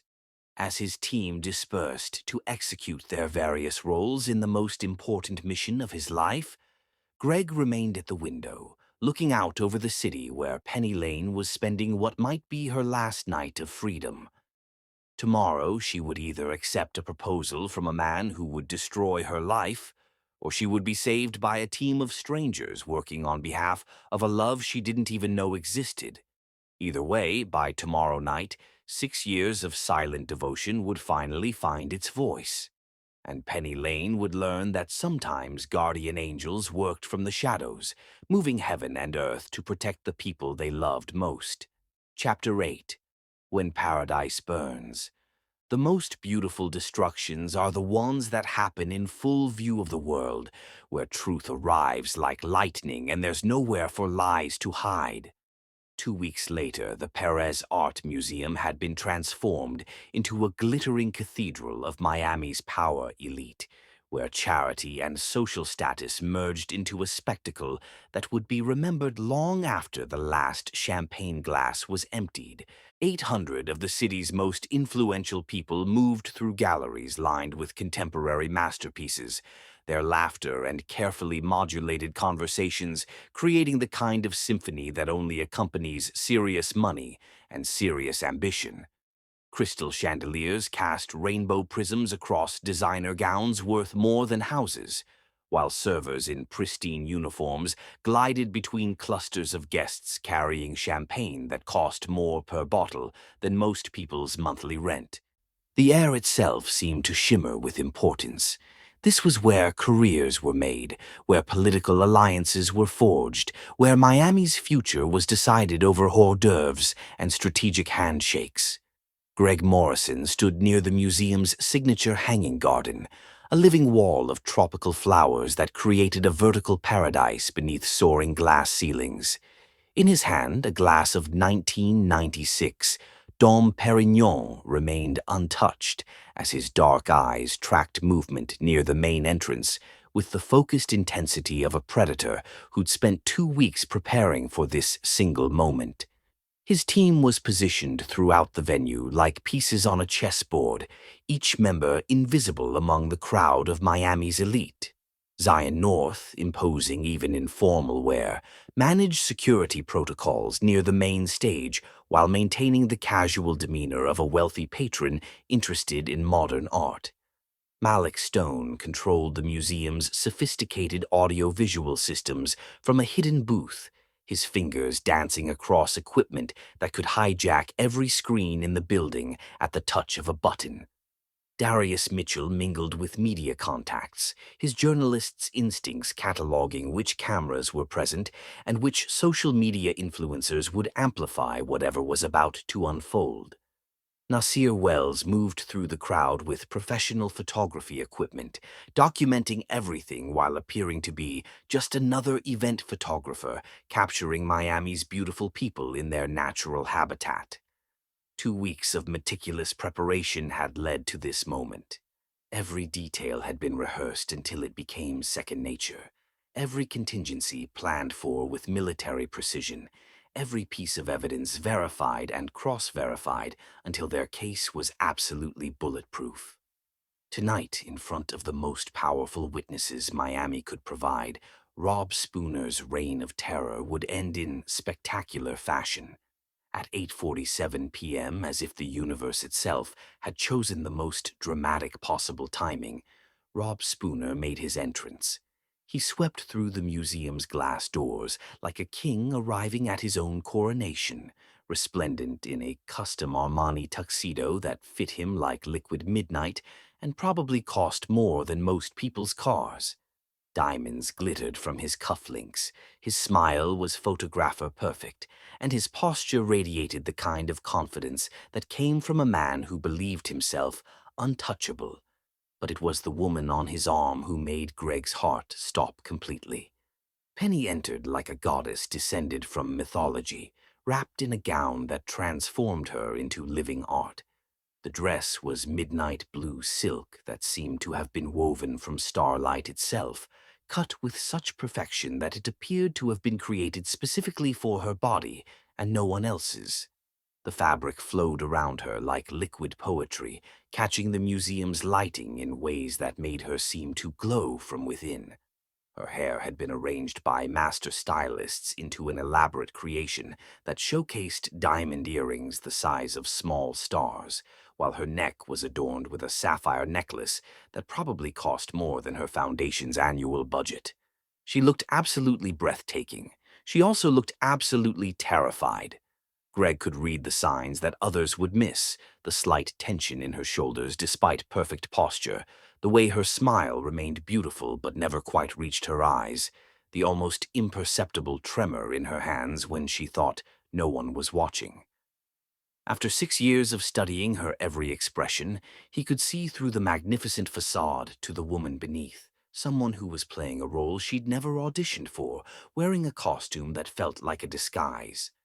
Target acquired, Zion's voice whispered through Greg's hidden earpiece. They're moving toward the VIP reception area. Malik, status report. All systems green, came Malik's response, crisp and professional. I have complete control over every screen, every microphone, every piece of audiovisual equipment in the building. We own this space now. Greg watched as Rob guided Penny through the crowd with possessive pride, his hand never leaving her waist, his smile never wavering as he introduced her to Miami's power brokers with the casual ownership of a man displaying his most prized possession. The presumption in his demeanor, the way he spoke about their future together and their shared vision, made Greg's jaw clench with barely controlled fury. They moved through the evening's carefully orchestrated schedule like dancers following predetermined choreography. Cocktails in the sculpture garden, where Rob held court among donors while positioning Penny as his perfect accessory. Dinner in the main hall, where they occupied the most visible table, surrounded by photographers and social media influencers who documented every moment of what they believed was just another glamorous evening among Miami's beautiful people. Between courses, Rob excused himself twice, once to speak with the event coordinator about a special surprise for later, and once to visit what Malik's surveillance had identified as a private jeweler's representative who'd brought something very expensive to the venue in an unmarked case. The engagement ring, the final prop in Rob's theatrical destruction of Penny's independence. At 10:15 p.m., the evening's program began its carefully planned progression toward climax. The museum's main screens displayed a slideshow of the Children's Foundation's achievements, while Miami's mayor delivered remarks about community partnership and philanthropic excellence. But Greg's attention was laser-focused on Rob, who kept checking his watch with the nervous energy of an actor waiting for his cue in the performance of his lifetime. Ladies and gentlemen, the mayor announced from the main stage, his voice carrying easily through the museum's perfect acoustics. Before we conclude this evening's celebration, we have a very special surprise. One of our most generous supporters has asked for a moment to share something important with all of us. The spotlight found Rob as he stood, adjusting his bow tie with the confidence of a man who owned every room he entered. He helped Penny to her feet with theatrical gallantry, and even from across the venue, Greg could see her confusion. This deviation from the planned evening was clearly a surprise to her as well.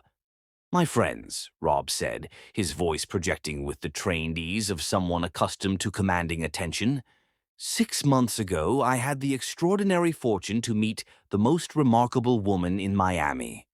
The crowd murmured appreciatively as Rob guided Penny toward the stage, 800 phones rising like flowers turning towards sunlight to capture what appeared to be an unscripted moment of romantic perfection. Camera flashes began popping like fireflies as Miami's elite prepared to witness and share what promised to be an Instagram-worthy proposal. Penny Lane, Rob continued, taking her hands in his as they climbed the steps to the main platform, has taught me what it means to love someone completely, to want to build a life with another person, to believe in forever. The museum's perfect acoustics carried his words to every corner of the space as the spotlight bathed them in golden light. Penny's smile was radiant but increasingly uncertain. She kept glancing at Rob as if trying to understand the script for a play she'd never rehearsed. And then, with the theatrical timing of a master manipulator, Rob dropped to one knee. The collective gasp that rose from 800 voices was like a physical force, a wave of sound that crashed against the museum's walls and windows. Phones and cameras multiplied exponentially as guests scrambled to document what appeared to be the most romantic proposal Miami high society had witnessed in years. "Penny," Rob said, producing a ring box from his pocket with a flourish that suggested hours of practice. "Will you do me the honor of becoming my wife?" The ring he revealed was spectacular. A 5-carat princess-cut diamond that caught the spotlight and threw rainbows across the museum's walls like captured starlight. It was the kind of ring that made crowds gasp and social media explode, the kind of romantic gesture that would be talked about for years. The museum fell silent except for the whisper of hundreds of people holding their breath. Penny stood frozen in the spotlight, her eyes wide with shock, her mouth slightly open as she stared down at the man kneeling before her with a ring that sparkled like captured dreams. This was the moment. This was when 2 weeks of preparation would either save her life or destroy it. "She's beautiful, isn't she?" Malik's voice filled the museum through the sound system, and suddenly every screen in the venue shifted from the Children's Foundation slideshow to a photograph of a radiant young woman in a doctor's coat, smiling at the camera with confident joy. "This is Dr. Sarah Chen," Darius Mitchell's voice continued, speaking with the authoritative calm of a seasoned investigative journalist. "Cardiac surgeon, marathon runner, devoted daughter. 5 years ago, she had everything to live for." The crowd's attention fractured between the stage and the screens, confusion rippling through the venue like wind across water. On stage, Rob's confident smile began to falter as he realized something had gone catastrophically wrong with his perfect plan. "This is what Dr. Chen looked like after 6 months of dating Rob Spooner," Malik continued relentlessly, and the screens shifted to a hospital photograph of the same woman, now hollow-eyed and broken, barely recognizable as the confident professional from the first image. "Attempted suicide," Darius's narration continued with surgical precision. "Complete financial ruin, career destroyed, all because she fell in love with a man who systematically destroys successful women for entertainment." The museum erupted in shocked murmurs and gasps as more photographs appeared, Jessica Mendez before and after, then others. A parade of accomplished women transformed into shadows of themselves. Rob was on his feet now, the ring box forgotten on the stage floor as he backed away from screens that were painting him as a monster in front of Miami's most influential witnesses. "This is financial fraud," came a new voice, Asia Knight stepping out of the crowd with the poise of someone who'd survived hell and returned to warn others. "This is systematic psychological abuse. This is robbery disguised as romance." The crowd was in chaos now, 800 people pointing and whispering and pulling out phones to record what was clearly the most scandalous event in Miami social history. Security guards moved toward the stage, but Zion North's team was already in position, ensuring that Rob couldn't escape and that the presentation would continue to its devastating conclusion. "The ring he's offering," Asia continued, her voice carrying clearly through the venue's confusion, "was purchased with money stolen from his previous victims. The romantic gestures, the expensive gifts, the elaborate courtship, all of it funded by the systematic financial destruction of women who trusted him with their hearts." On the screens, financial documents appeared, bank records, wire transfers, a paper trail that connected Rob's lavish lifestyle to the emptied accounts of his victims. The evidence was overwhelming, undeniable, and absolutely damning. "Stop this," Rob finally found his voice, pointing at the screens with hands that shook with rage rather than nervousness.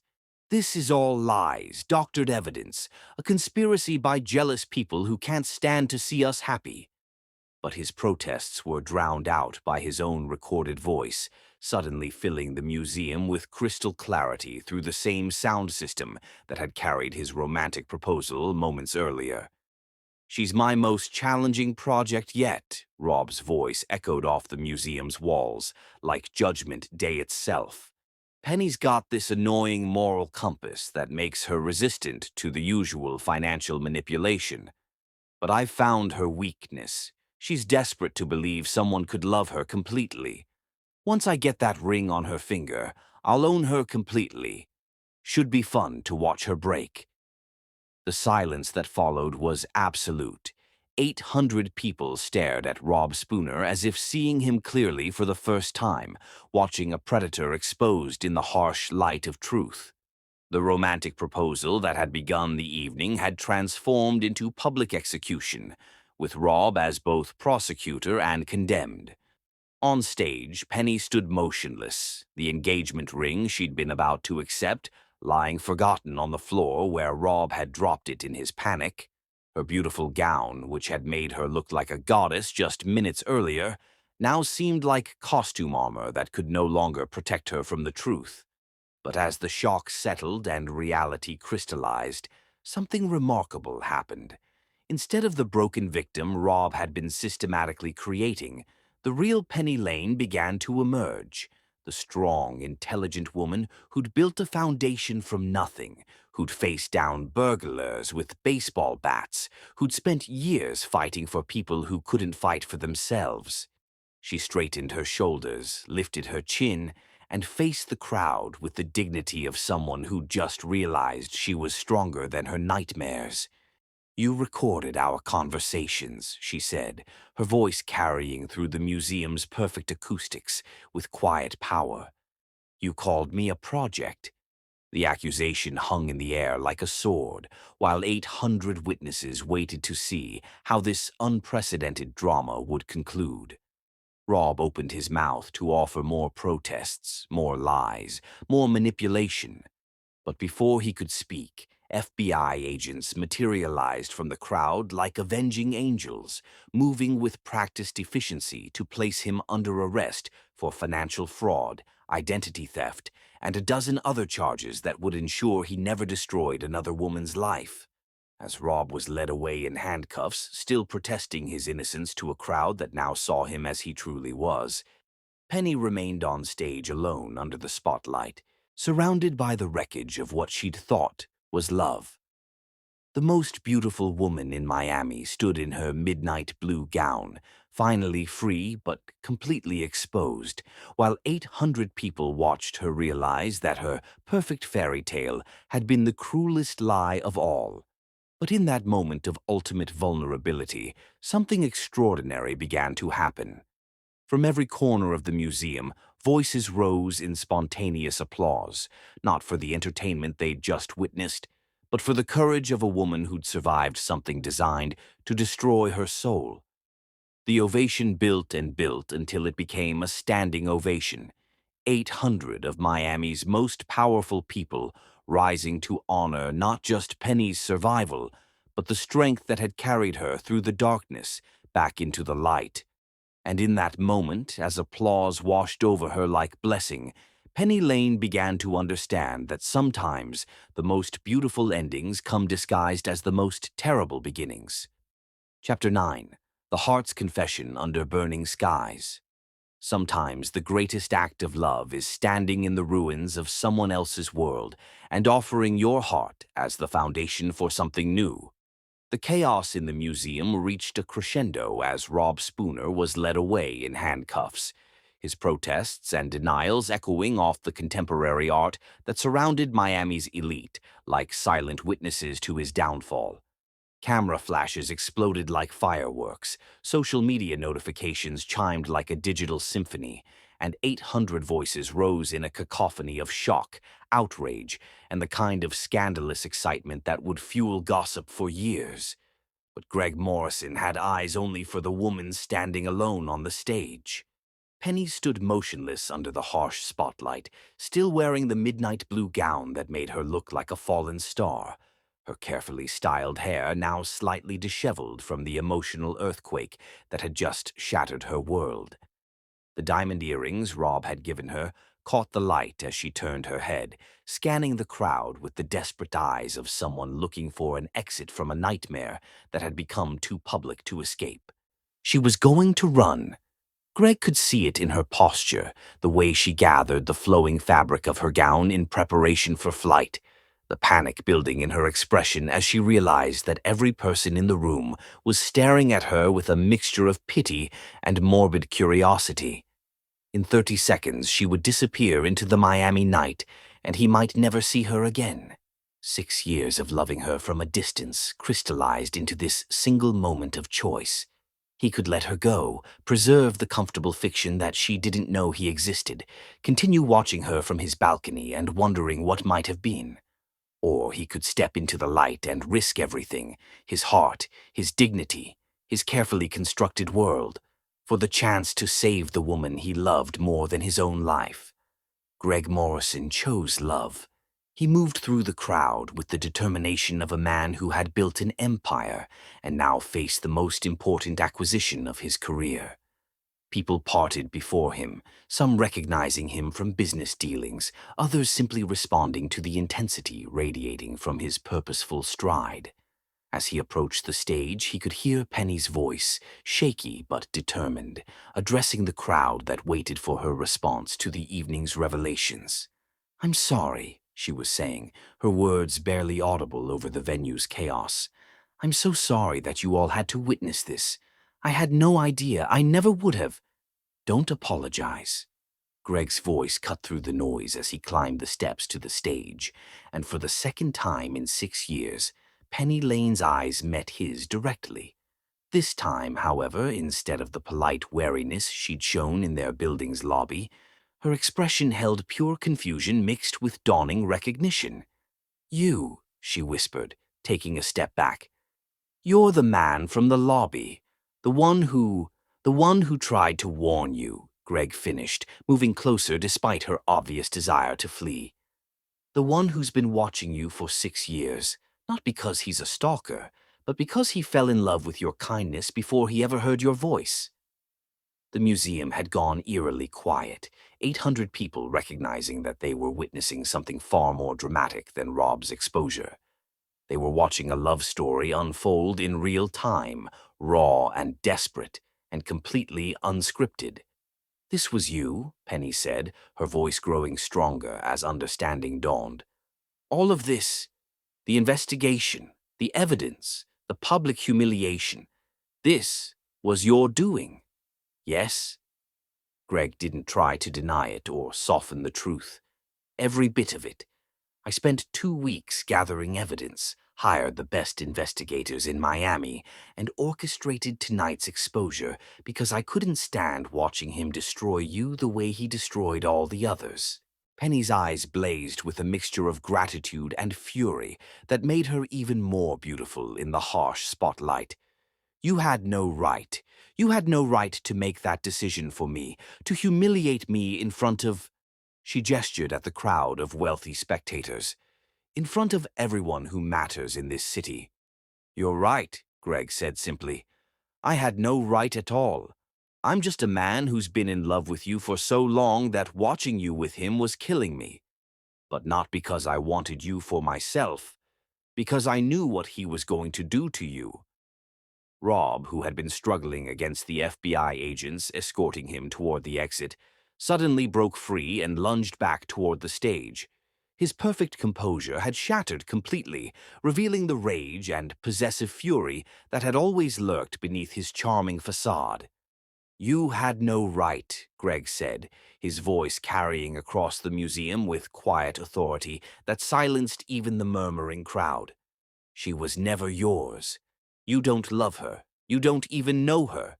You see only the victim you were creating through manipulation and psychological abuse, but you never discovered who she really is." Greg turned to face Penny directly, ignoring the cameras, the FBI agents, everything except the woman whose happiness had driven every decision for 6 years. "I know you," he said, his voice soft but audible to everyone in the venue. "I know that you hum without realizing it while you tend your garden each morning. I know you work until dawn when you're passionate about a project, surviving on determination and coffee. I know you cry during romantic movies but pretend you don't, and you dance when you think no one is watching."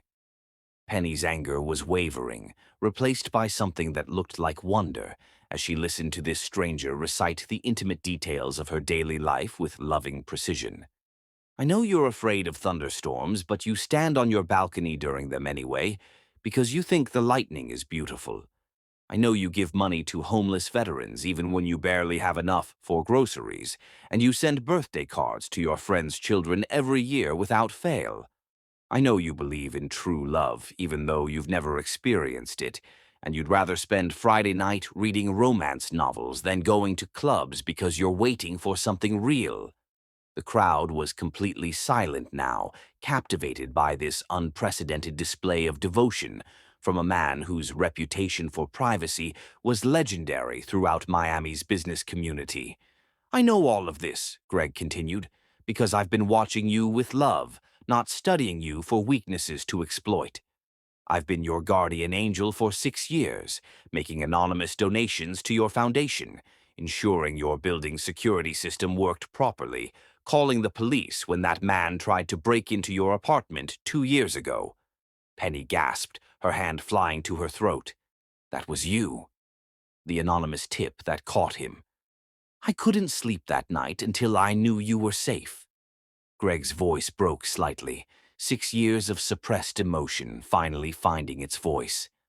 "I've loved you from a distance because I was too much of a coward to risk your rejection, too afraid that knowing me would somehow diminish the joy you bring to the world. But watching him with you," he continued, his voice growing stronger with each word, "watching him systematically destroy everything beautiful about you, turn your kindness into weakness, your trust into a weapon against you. I couldn't be a coward anymore." Rob made another desperate attempt to reach the stage, his voice hoarse with fury. "You're delusional. She doesn't love you. She doesn't even know you. You're nothing but a pathetic stalker who built fantasies around a woman who's been cheating with me, giving herself to me, choosing me over whatever sick obsession you've—" "Enough." Greg's roar silenced Rob completely, and for the first time since the whole nightmare began, his carefully controlled facade cracked to reveal the fierce protectiveness that had driven every decision. "She is mine, not yours. You've been cheating with her heart, her mind, her soul. You've stolen 6 months of her life with lies and manipulation, but you'll never steal another moment." He stepped closer to Penny, close enough that he could see his own reflection in her dark eyes, close enough that she could see 6 years of patient love written in every line of his face. "I should have told you years ago," he said, his voice dropping to an intimate whisper that somehow carried to every corner of the silent museum. "I should have found the courage to cross that courtyard, knock on your door, and tell you that watching you smile in the morning sunshine was the only thing that made my days worth living. I should have protected you from him instead of hoping you'd figure out on your own that he was wrong for you." Penny's tears came freely now, streaking down her face as 6 years of confusion crystallized into perfect clarity. "The man on the balcony," she whispered. "I always wondered who lived there, who was the shadow I sometimes saw watching the sunrise. I thought maybe you were someone like me, someone who found peace in morning routines and quiet moments." "I was," Greg replied, his own voice breaking with emotion. "I was a man who fell in love with your peace and wanted to protect it, even if I could never be part of it." The distance between them seemed to shrink without either of them moving, as if 6 years of separation were collapsing under the weight of finally spoken truth. "Why didn't you tell me?" she asked, her voice barely audible. "Because you deserved better than someone who loved you from hiding," Greg replied. You deserved someone brave enough to court you properly, honestly, without secrets or surveillance or years of unspoken devotion. You deserved someone worthy of your light. And now? Greg looked into her eyes, seeing not the broken victim Rob had tried to create, but the strong, compassionate woman he'd fallen in love with 6 years ago, now fully restored to herself through the truth. Now I'm asking you to forgive me for loving you wrong for so long, he said, and give me the chance to love you right. Without another word, Penny Lane stepped forward, rose on her tiptoes, and kissed Greg Morrison in front of 800 witnesses, choosing love over fear, truth over lies. And the man who had waited 6 years over the one who had tried to destroy her in 6 months. Their kiss was captured by 100 cameras, witnessed by Miami's most powerful people, and broadcast live on social media to thousands more. But for Greg and Penny, the world had narrowed to just the two of them, finally together after years of parallel loneliness, finally speaking the language of love with their hearts instead of their fears. Chapter 10. When Hearts Collide Like Stars. True love doesn't end with a kiss. It begins with one, then writes itself across every sunrise for the rest of eternity.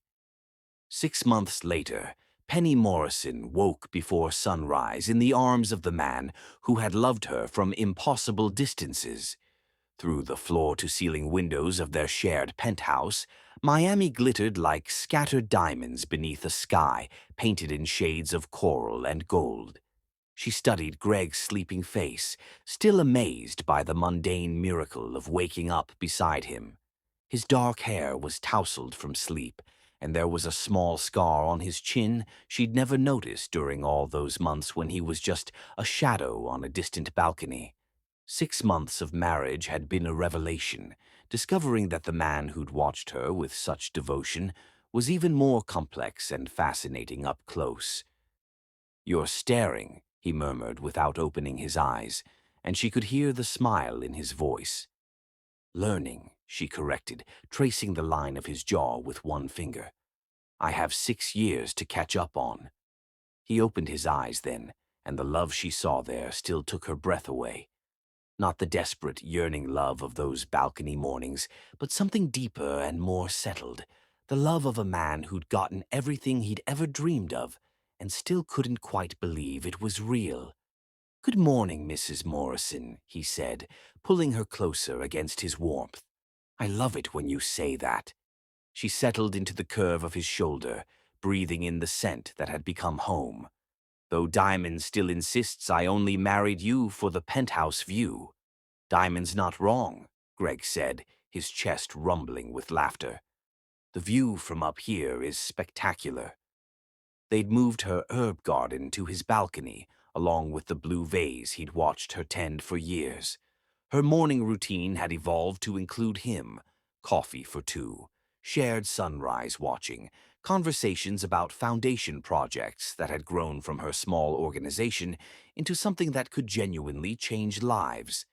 "Speaking of views," Penny said, sitting up and reaching for the silk robe draped over the nearby chair, "I want to show you something." She led him onto the balcony where their shared life had begun.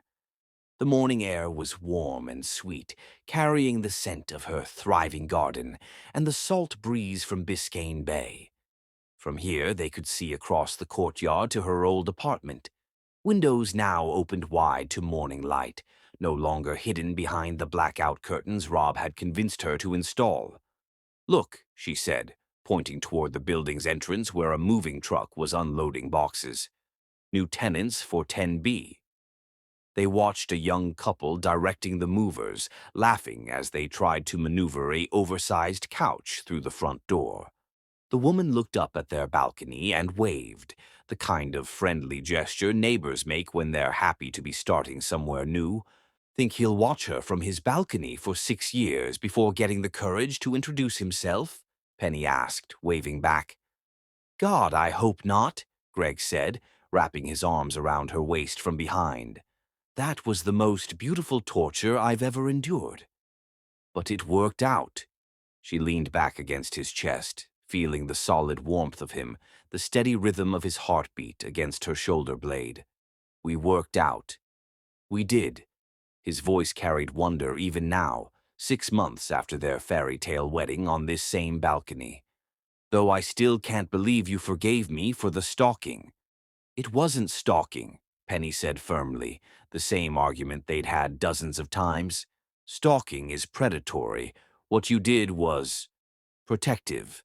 There's a difference between watching someone to possess them and watching someone to keep them safe.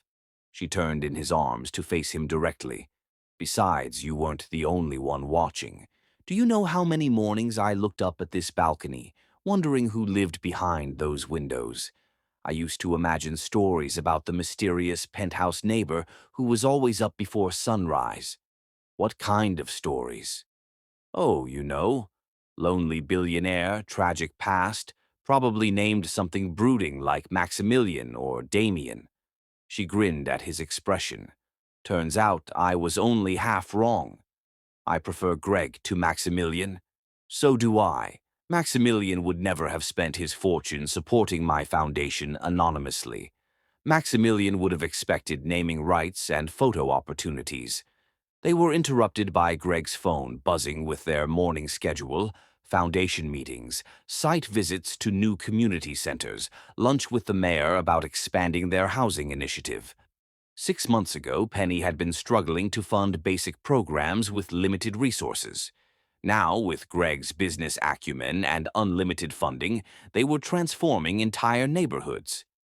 "Ready to change the world today, Mrs. Morrison?" he asked, scrolling through their agenda.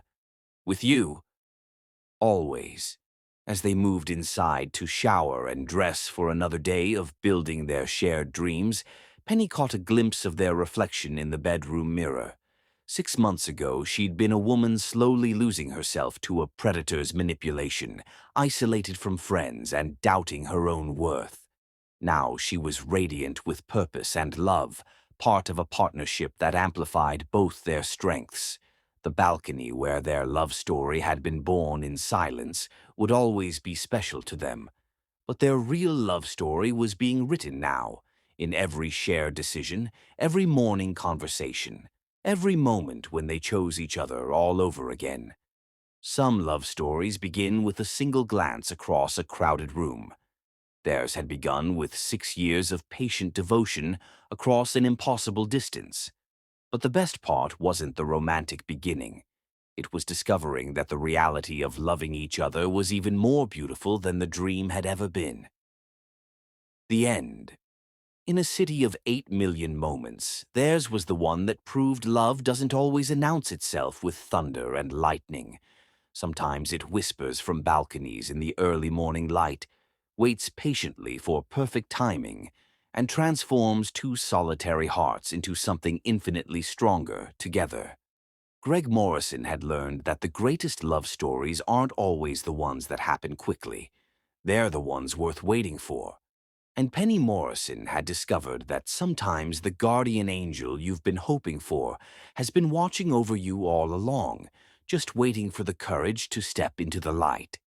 They lived happily ever after, not because their love was perfect, but because it was patient, protective, and powerful enough to bridge any distance, even the space between two hearts that had been meant for each other from the very first sunrise.